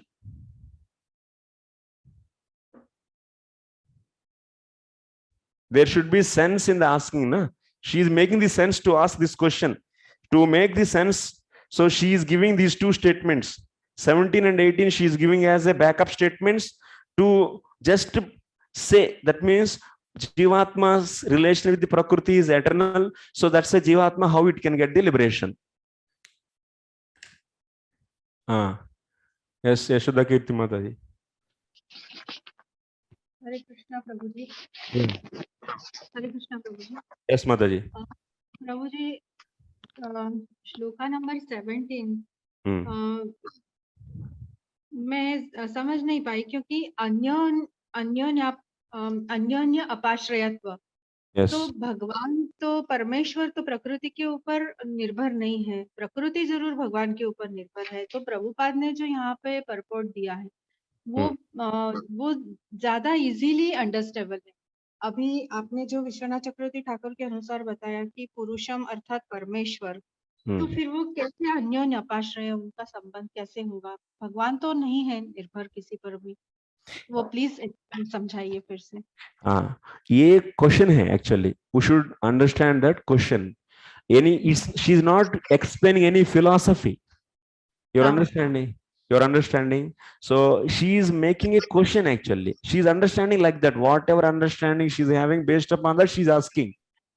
So she is sorry Prabhu ji, वो ये पूछ रही है ना ultimately कि जीव को कैसे मुक्त होना है, या जीव का तो इसलिए ये जो प्रश्न है वो बहुत रिलेटेड लगता है कि जीव किस प्रकार से पृथ्वी से आश्रित है एक दूसरे के ऊपर, प्रकृति अर्थात प्रकृति और पुरुष अर्थात जीवात्मा, ये एक दूसरे के ऊपर आश्रित है, तो कैसे छूटेंगे? तो मतलब इसको ये अलग से परमेश्वर के संबंध में नहीं समझ पा रहे हैं प्रभु जी, ये कैसे है? So ये परमेश्वर के संबंध में, इसीलिए you can take it as Parameshwar, because here Anyonyashraya. So Anyonyashraya, Jivatma is having he made dependent. If you take Jivatma, Anyonyashraya you cannot establish. She is not asking that question actually. Prakriti, how it is dependent on the Jivatma? You tell me then. If you take Jivatma here, Purusha, how you can say Anyonyashraya? Prakriti is dependent on Jivatma? It's not possible, na? So that's why Vishwanath took the maximum possible condition actually. It is a doubt actually. She is asking a question. She is not making a philosophy. You're understanding? So whenever you ask some question, there will be some correction. Okay. She is not saying this is the philosophy. She is putting a question. We are seeing the connection, because how Anyonyashraya is important. You should establish that. So you cannot say Shaktiman without Shakti. And that's why you can, even if you say Lord is independent, how Lord is independent? Lord is dependent on the Shakti. If there is no Shakti, you cannot say him as a Lord. That is our philosophy. And this Shakti and Shaktiman are not having any difference, also having the difference. and this is achintya. You cannot understand that bheda with the our intelligence actually. So that's why one way that Shakti is nothing but Shaktiman only, and also it is different also. So you cannot establish Krishna is not free from the Shakti. So if without Shakti he cannot be Krishna actually. He is Brahman then. Is Brahman, you can call it as a Brahman. So definitely there is a dependency in the Shakti. And that is not different from him. That is a point. Anyonyashraya you should establish, because she is saying Anyonyashraya. So that's why Purusha you cannot take Jiva, and we should take the Paramatma only. That means she is giving example. We are seeing there is a interdependency between the Jivatma, sorry, Lord, that means Purusha means Paramatma, and this Prakriti. In the same way she is putting, maybe she is thinking that in the same way, this Jivatma also might be having some kind of eternal relationship with this Prakriti, then how it can get the liberation? This is her question. This is the question of the Devahuti Mata. Yes. Yeah. But Prabhupada always makes the things very easy. That's another matter actually. Another matter means one way he will not bring up this much complex discussion to the general public. These books are written for in general everyone, but now we are going in the detailed study actually. So we are trying to capture even the subtleties and subtle points.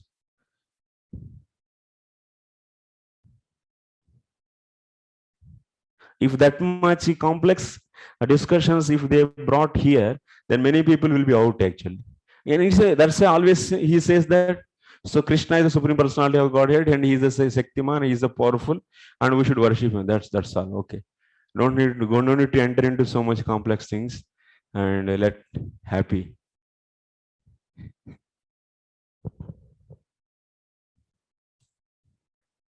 But when you think in the chapter wise, then why this question is asked and what is the connection, then you will get some doubts. Then when first reading, okay, but when you progress in the devotion few years after that, then you will be getting doubts here, why this is said like this, but what this sloka is saying. So that's why we need then Acharya's commentary. Yeah. Okay, so next, so how that Jivatma can get the liberation? This is the question is asked. Next. I have to go a little speed. Kochit tattvamarshena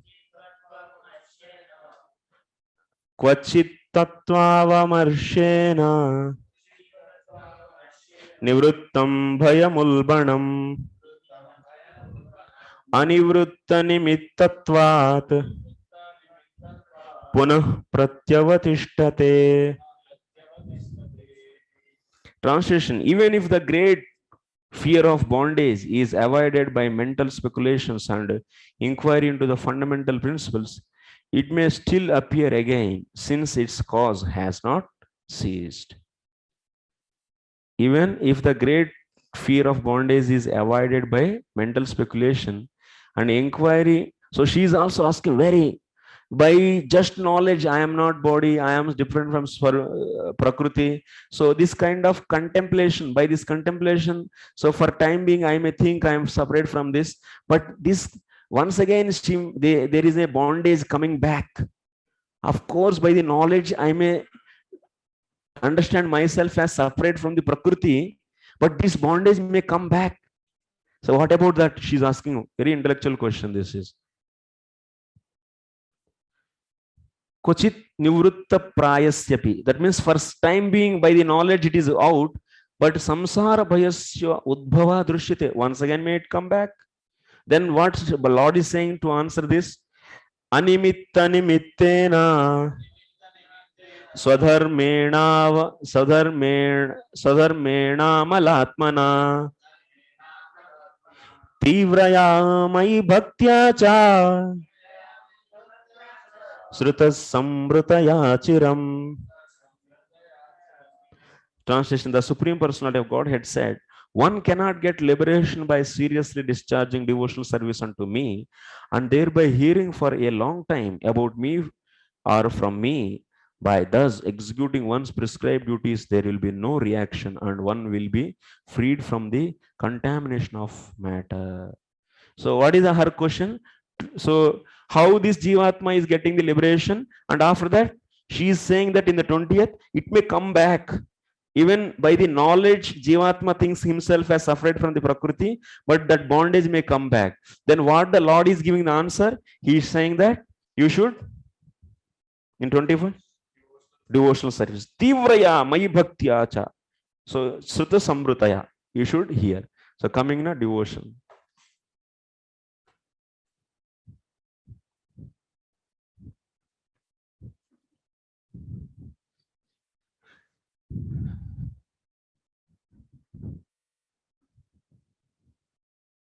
Since there is no philosophical point in the questions, so I'm not making any question on those, but yeah.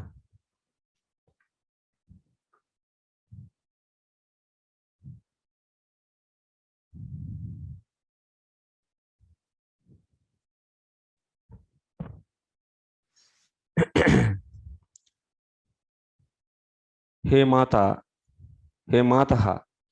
What is the Sambodhana of the Matra Shabda? He Mataha, He Matar.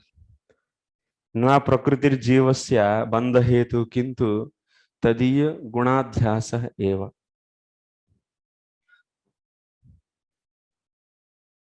Sacha Avidya Krutah Eva. So Atayeva Avidya Nivritto Moksha Gatate. So Jivatma is there and Prakriti is there. She is saying that Jivatma is for time being, by the knowledge, it is thinking itself as separate from the Prakriti, but this bondage may be there.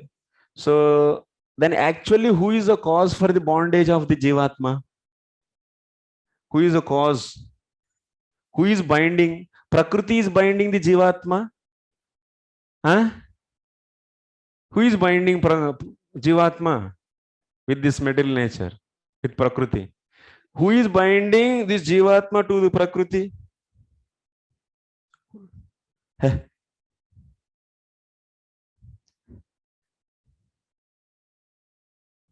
So Jivatma is binded to Prakriti by whom?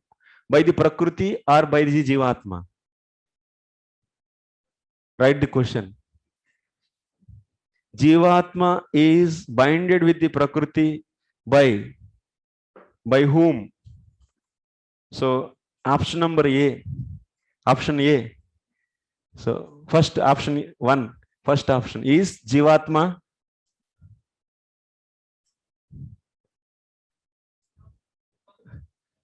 Huh?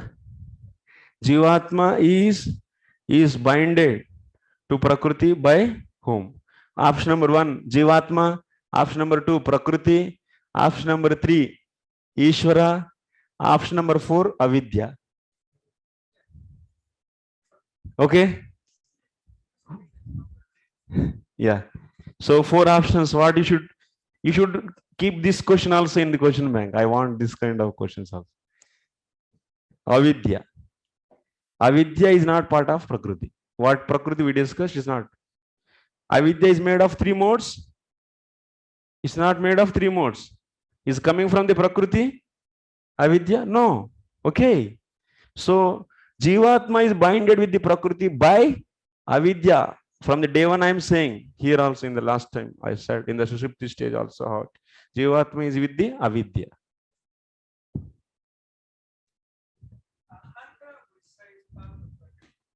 Ahankar is part of that, is facilitated, but yeah, Avidya is the cause, and that Avidya Nivritti is known as Moksha. So Moksha ghatate kvachit bhayasyodbhavastu sadhana vaikalyad ityabhipretya sadhanatishayam kathayan Pariharati. So nimittam phalam tada bhavo animittam eva nimittam pravartaka yatra tena amalaha shuddha atma antakaranam yataha syat tena tivraya swabhavadeva sarva tahatejinya sutta sambrutaya mat katha shravana pushta. So then this avidya, so maybe by doing the gnana sadhana, this avidya may not be destroyed completely. So by the sadhana, gnana sadhana. So that's why, my dear, our dear Kapila Bhagavan is saying what? Our dear Kapila Bhagavan is saying, so this avidya can be destroyed by fully by what? By the bhakti. Okay, that's why he's saying that do bhakti.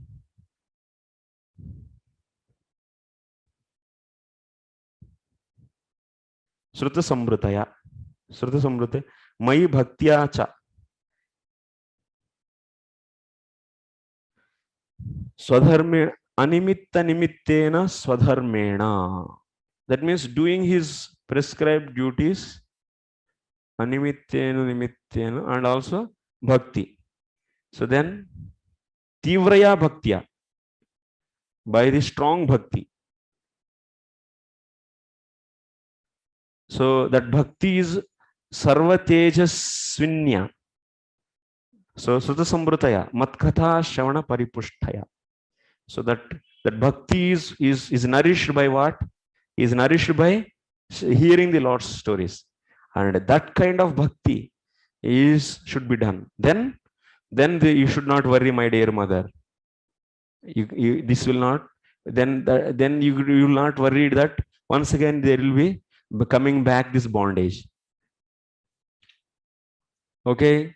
Gnanena drishta tattvena vairagyena baliyasa tapo yuktena yogena tivrena atma samadhina. So now what? Gnanena drishta tattvena vairagyena baliyasa tapo yuktena yogena tivrena atma samadhina. He is also mentioning even few more things. What are else? He said bhakti and also animitta nimitta swadharma. What else he said? First, he is saying many things actually. He is asking to do bhakti, and also second, he is doing the swadharma. That means swadharma, animitta means which is offered to the Lord. Swadharma, and next he is saying that in the 22nd sloka, gnana, and fourth he is saying vairagya, and next he is saying baliyasa vairagya, strong vairagya, and tapaha, sixth yoga, tivra yoga, all. That's why it is bhakti misra gnanam. All these are all the variety of the gnana sadhanas. These are all gnana sadhanas. Gnana sadhanas accompanied with the bhakti. So he is known as bhakti misra gnanam.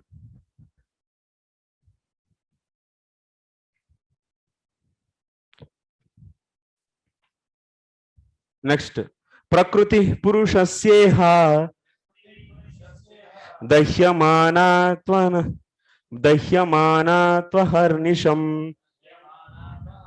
Tiro Bhavitri Shanakair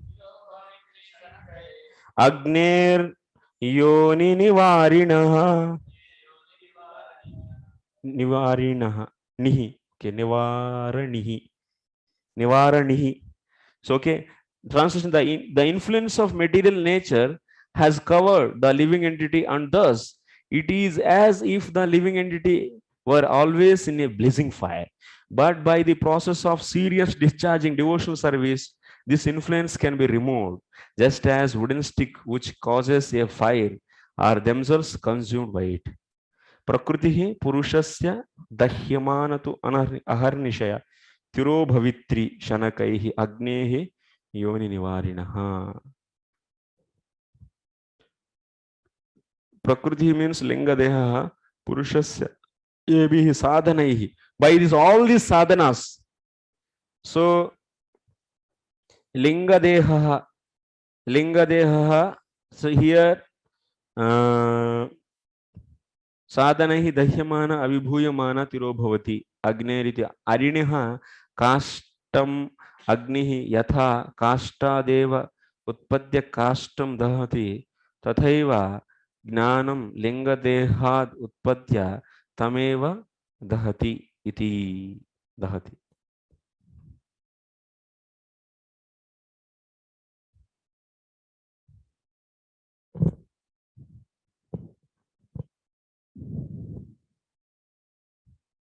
So why we are saying this is gnana? It's not a fully bhakti. It's not pure bhakti marga. It is a gnana marga. Why? Because in this, what is happening? Like you see, I should give one example for you. There is a arini. Arini means this is a wooden pot, vessel sometime, and there is a one. There is another wood actually, and when if you just make a friction between these two, if you rub these two, then what here?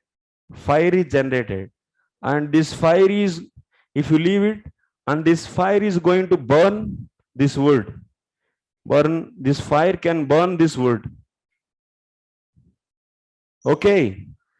So the fire which is coming out from this wood is burning the same wood. Similarly, the knowledge which is produced using the subtle body, linga deham. To produce knowledge, what you need? We are using the mind, intelligence, and false ego. All these we are using or not? Mind and intelligence. So subtle body is used to produce the knowledge, and that knowledge is burning out this subtle body. The wood which is producing, the wood is producing the fire, and that fire itself is burning this wood. Same way, subtle body is producing the knowledge, and that knowledge will be burning out that subtle body. So that's the point he said here. So prakriti hi purushasya iha dahyamanatu aharnisham tiro bhavi shanakaihi agnehi yonihi nivarinaha. Who is the cause for Agni? That wood. And that wood is burned by what? That fire only.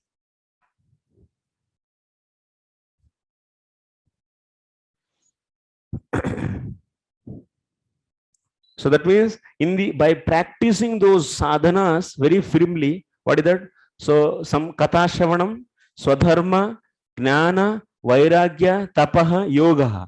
All these sadhanas, if you practice, then what will happen?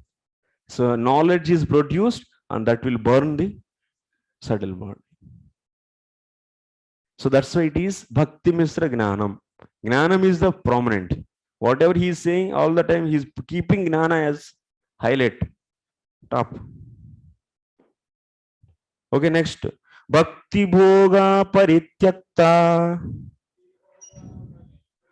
Drishta Dosha Cha Nityashaha Neshwarasya Shubham Dhatte Sve Mahimne Sitasya Cha. So, okay, write the question. So, what are the various Gnana sadhanas mentioned by Kapila Dev in the form of answer to the questions of Devahuti? First, before to that, you should write one more question. So list out the questions asked by the Devahuti. Okay. Further, you should refer this 17. What is that? Sloka number 17, 18, 17, 18, and 19 and 20. So she is asking in the 4 slokas questions. What are those questions? So Prakriti Purusha, they have the interdependency and example she gave, and then how this Jivatma can be getting the liberation if they have eternal relationship. So, and also after that, once again, this bondage, how it cannot come back. Then to answer this, Srila Kapila Bhagavan is giving the various Gnana sadhanas and also Bhakti. So along with Bhakti, he mentioned various Gnana sadhanas. What are those? Those are the Swadharma, and Gnana, so Vairagya, Tapaha, Yoga. These. And by these Gnana sadhanas, how Linga Deham? So how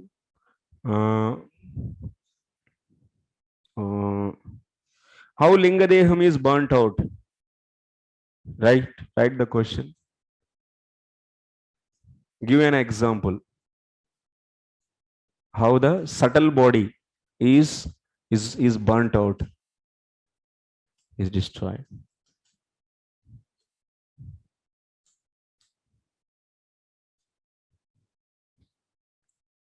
How it is burnt out? So then you should write the irony example. Like wood is used to produce the fire, and that is burning that wood.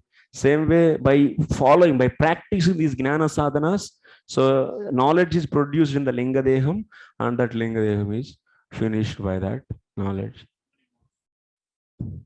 So marks, you should ask marks immediately, otherwise I will forget. So first question is mother questions. Mother questions are, so 3 marks. Answers is also 2 marks. Then last also 2 marks.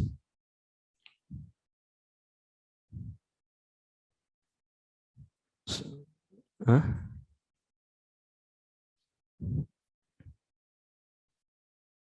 Key. Wait.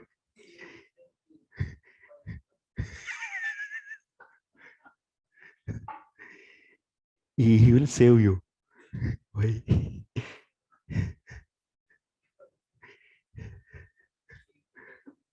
Why you give birth to me?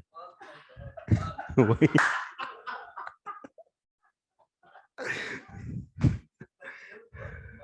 You are the cause of my pain.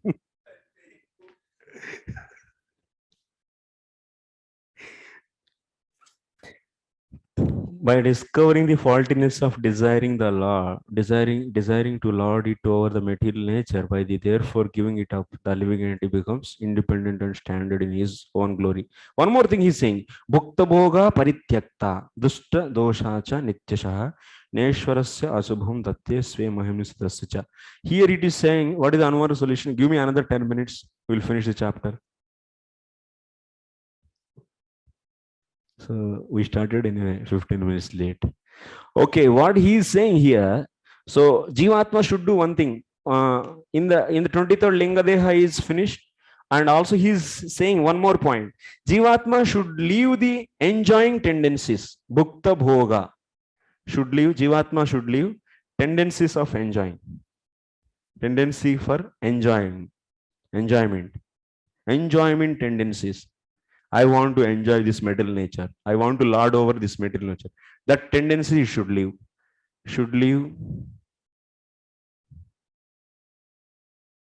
Enjoying tendencies.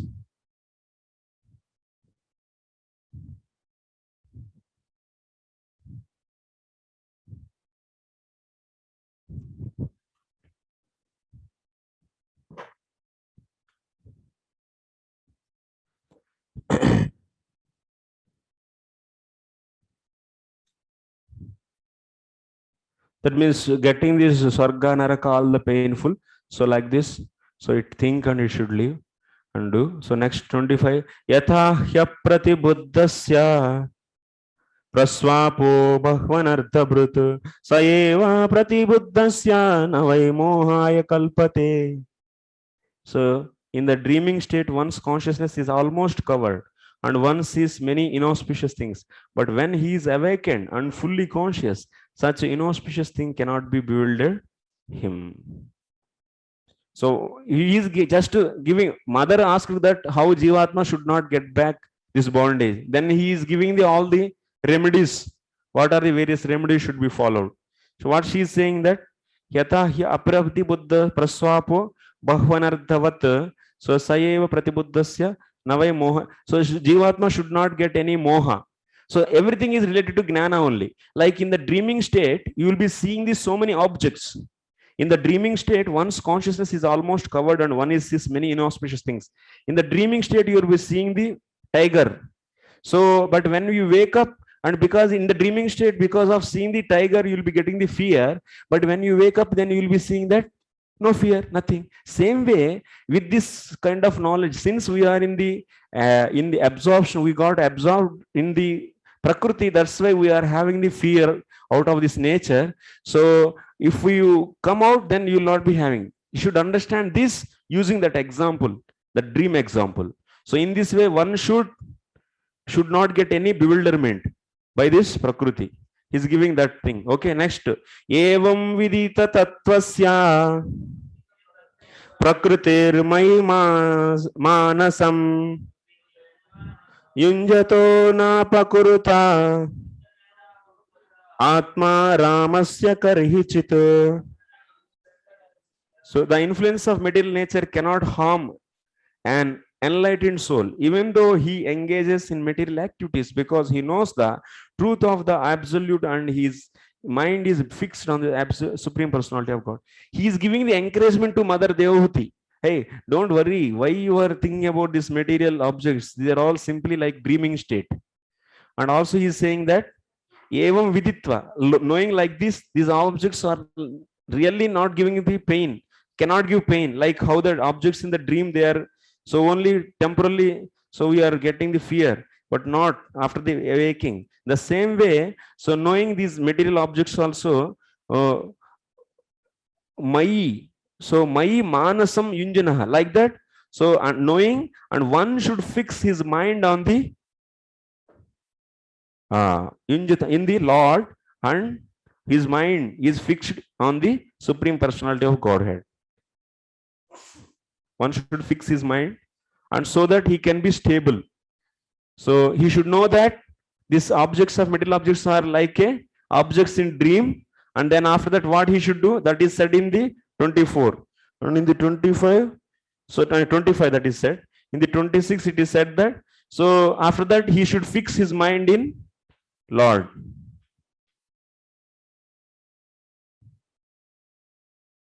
These are all Gnana Marga. Don't worry. This is not for the devotional service. You don't need to do these kind of practices. Only for exam. And that too, only 2 marks, 3 marks will be asked. And in the purports, Prabhupada is discussing, those are all, just he tries to pull out some devotional points. And he is discussing. But main theme is completely is a Gnana.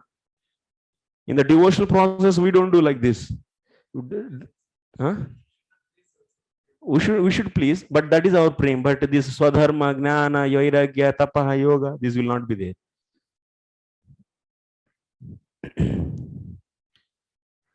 Next, Yadaivam Adhyatmarata Kalena Bahu Janmana Sarvatra Jata Vairagya Abrahma Bhuvanan Muni. So when a person thus engages in devotional service and self-realization for many, many years and births, he becomes completely reluctant to enjoy any one of material planets, even up to the highest planet, which is known as Brahmaloka. He becomes fully developed in Krishna consciousness. So like that, so he's fixing his mind. Then when he fixed his mind on the Lord, then he will not be attracted by even the wealth in, he is not attracted by Brahmaloka, by wealth in Brahmaloka. Okay. Next, 28 and 29. Madbhaktaha pratibuddhardo matprasadena bhuyasa nishreyasam swasamsthanam kaivalyakyam madashrayam prapnoti hyanjasadera swadrisha-chinna samshayah yadgatva nanivarteta yogi lingadvinirgame. So my devotee actually becomes self-realized by unlimited causeless mercy, and thus when freed from all doubts, he steadily progresses towards his destined abode, which is directly under the protection of my spiritual energy of unadulterated bliss. This is the ultimate perfectional goal of the living entity. After giving the present material body, the mystic yogi devotees goes to the transcendental abode and never comes back. So finally, what he will get? So he is not attracted by the wealth of the Brahmaloka. So then it is said that in 28 and 29,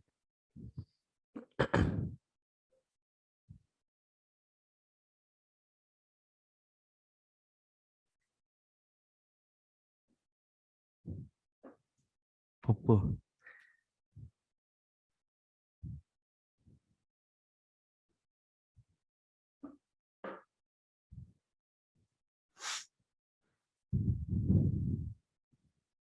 So then he will be getting the Kaivalyakyam Brahma, Ahameva Ashrayasya Tat. That means he is reaching to the 28. He is saying that he is reaching to what? Brahman.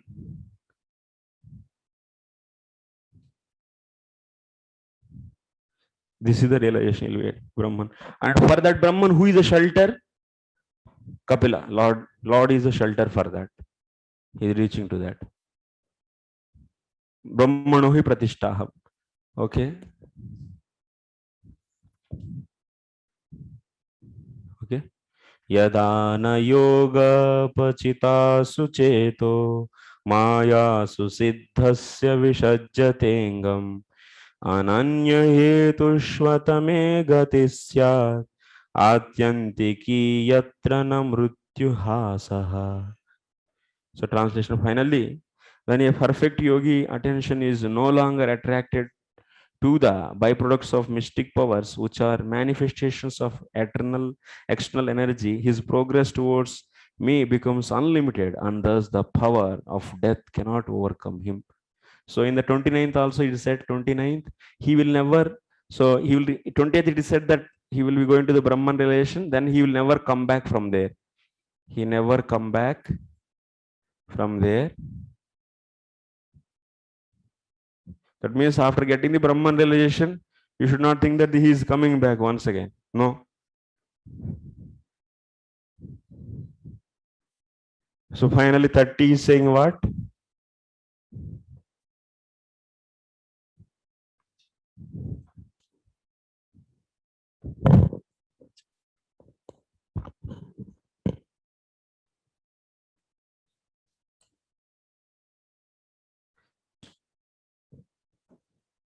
So here 30 is saying that while doing this kind of yoga, Gnana Yoga, he will be getting a lot of siddhis. Anima, Lagima, Mahima. Okay.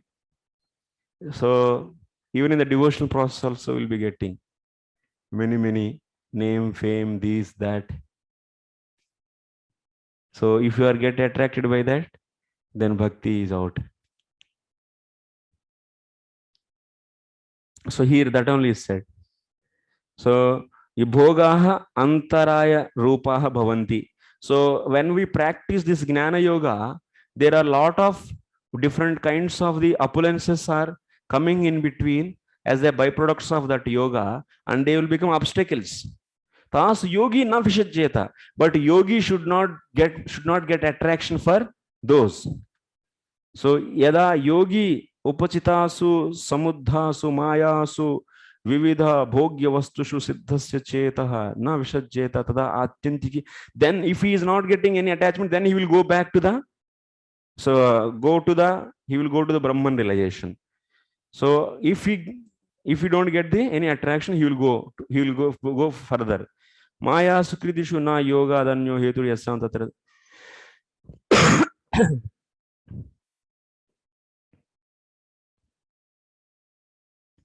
Ananya hetu shwada me gati syad atyantiki yatra na mrityuhasaha. So he will be finally, so without getting attraction for these siddhis, so he will be finally getting the death. He cannot overcome the, and thus the power of death cannot overcome him. So that's the Mother Devahuti asked that question only. So how maybe he may get back attractions, he was asking.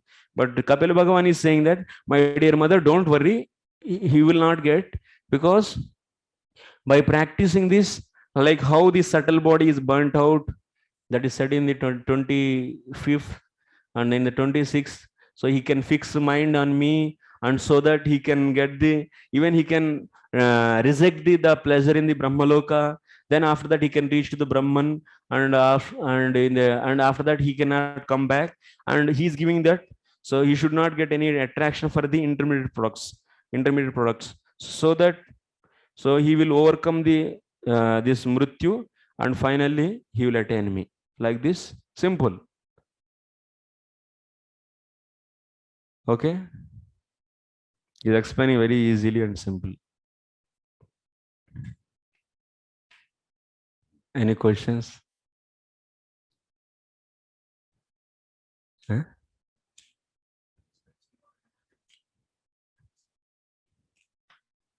Bhakti Misra Gnana.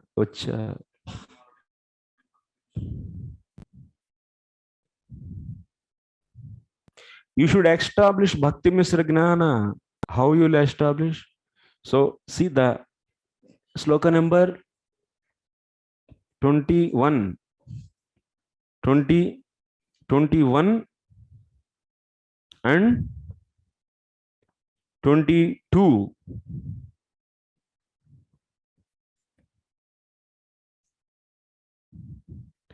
You analyze these slokas nicely. See, their bhakti is also there. Swadharma, Gnana, Vairagya, Tapaha, Yoga. He said that in 21 and 22. By that, what is going to happen? So then Lingadeha will be destroyed. Knowledge is produced, Lingadeha is produced. Lingadeha is destroyed. So next in 24th, he is saying that, so he should leave the attachment for the enjoyment. Bhukta bhoga parityakta. So from this slokas, you should analyze the Bhakti Misra Gnana. What is Kapila Bhagavan teaching? You see, whether he is saying that you should practice only pure devotional service, he said, no, that's why it is not pure devotional service. He is saying that do practice the Gnana along with the Bhakti, he is saying. That means what it is a Bhakti Misra Gnana. In this also, how he is saying? He is saying that Linga Deha is burnt by what he is saying in the 23rd? By the Linga Deha, subtle body is burnt by what? Very good. Gnana. Subtle body is produced by is destroyed by the Gnanam, which is produced because of practicing those sadhanas. There also should mention, he is saying in the 23rd sloka, this subtle body is destroyed by this Gnana, but not by Bhakti, he is saying. Yes, that is also produced by subtle, because knowledge is always produced in the subtle body. So that knowledge is produced in that subtle body, and that is knowledge is burning. But in the case of the devotion, this all the subtle body is completely, is Rajas and Tamas are completely, that means Vidyate Hriday Grandhis Hridyantasto Hyabhadrani, we know the Surutsata. Tada Rajastamo Bhavaha Kama Lobha Dayashe Chetayeta Irana Vidam Sitam Satya Prasidati. In the case of devotion, what is happening? Bhakti is suppressing the Rajas and Tamas and making subtle body as pure spiritual. The Rajas and Tamas quantity is going out as much as you do Bhakti. If you keep iron in the fire, it will slowly become red. Similarly, this material subtle body is becoming the spiritual subtle body. Transforms. Yes.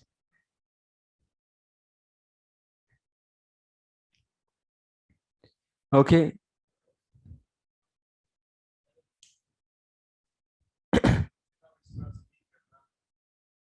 So you should analyze very clearly and establish there is Bhakti Misra Gnana is there. And you see, and next what he is saying in the 24th also, Bhukta Bhoga Parityakta Dosha Drushta Dosha Cha Nityasha. So he is asking to leave the tendencies of enjoyment. It's not that the Bhakti, in the case of Bhakti, enjoying tendencies, he is automatically going. Because Bhakti itself is having a taste. The process itself is a blissful, tasty process. Yes? But for some people, it is like it's a painful process, and sitting and sleeping, feeling so difficulty. Yes? He's laughing. Bhakti is blissful process or not? Meghavarna? Sometimes. Huh? Okay. Uh.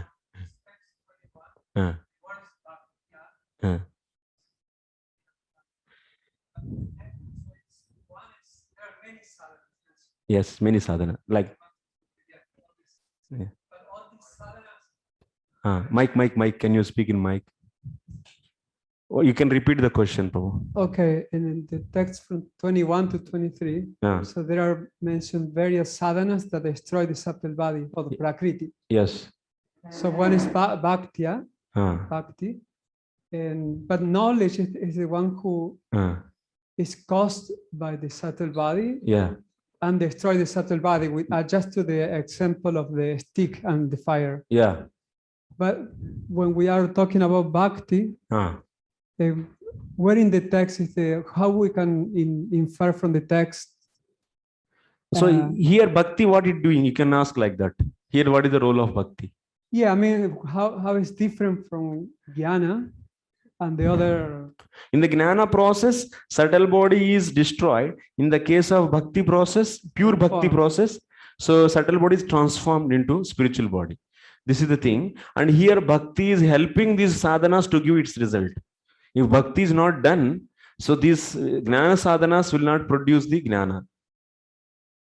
Because in bhakti, still in the context of this conversation, the practitioner will offer his activity. He's not stopping his activities. He's offering to the Lord. He's not producing any karma. Yes.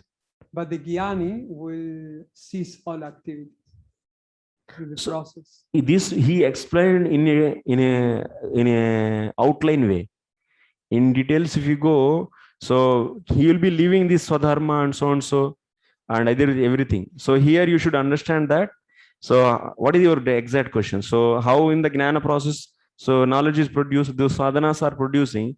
So bhakti is helping to give those sadhanas result. Otherwise, bhakti is not there. But bhakti is not doing prominently bhakti. So for his interest is only jnana. Here is mentioned jnana, bhakti, tapas. Yes. And also Yes. attachment. Yes. So it's like. Yeah. Okay. Yeah. Yogis are generally, last purport I will read, yogis generally attracted to the byproducts of mystic power, for they can become smaller than the smallest or greater than the greatest.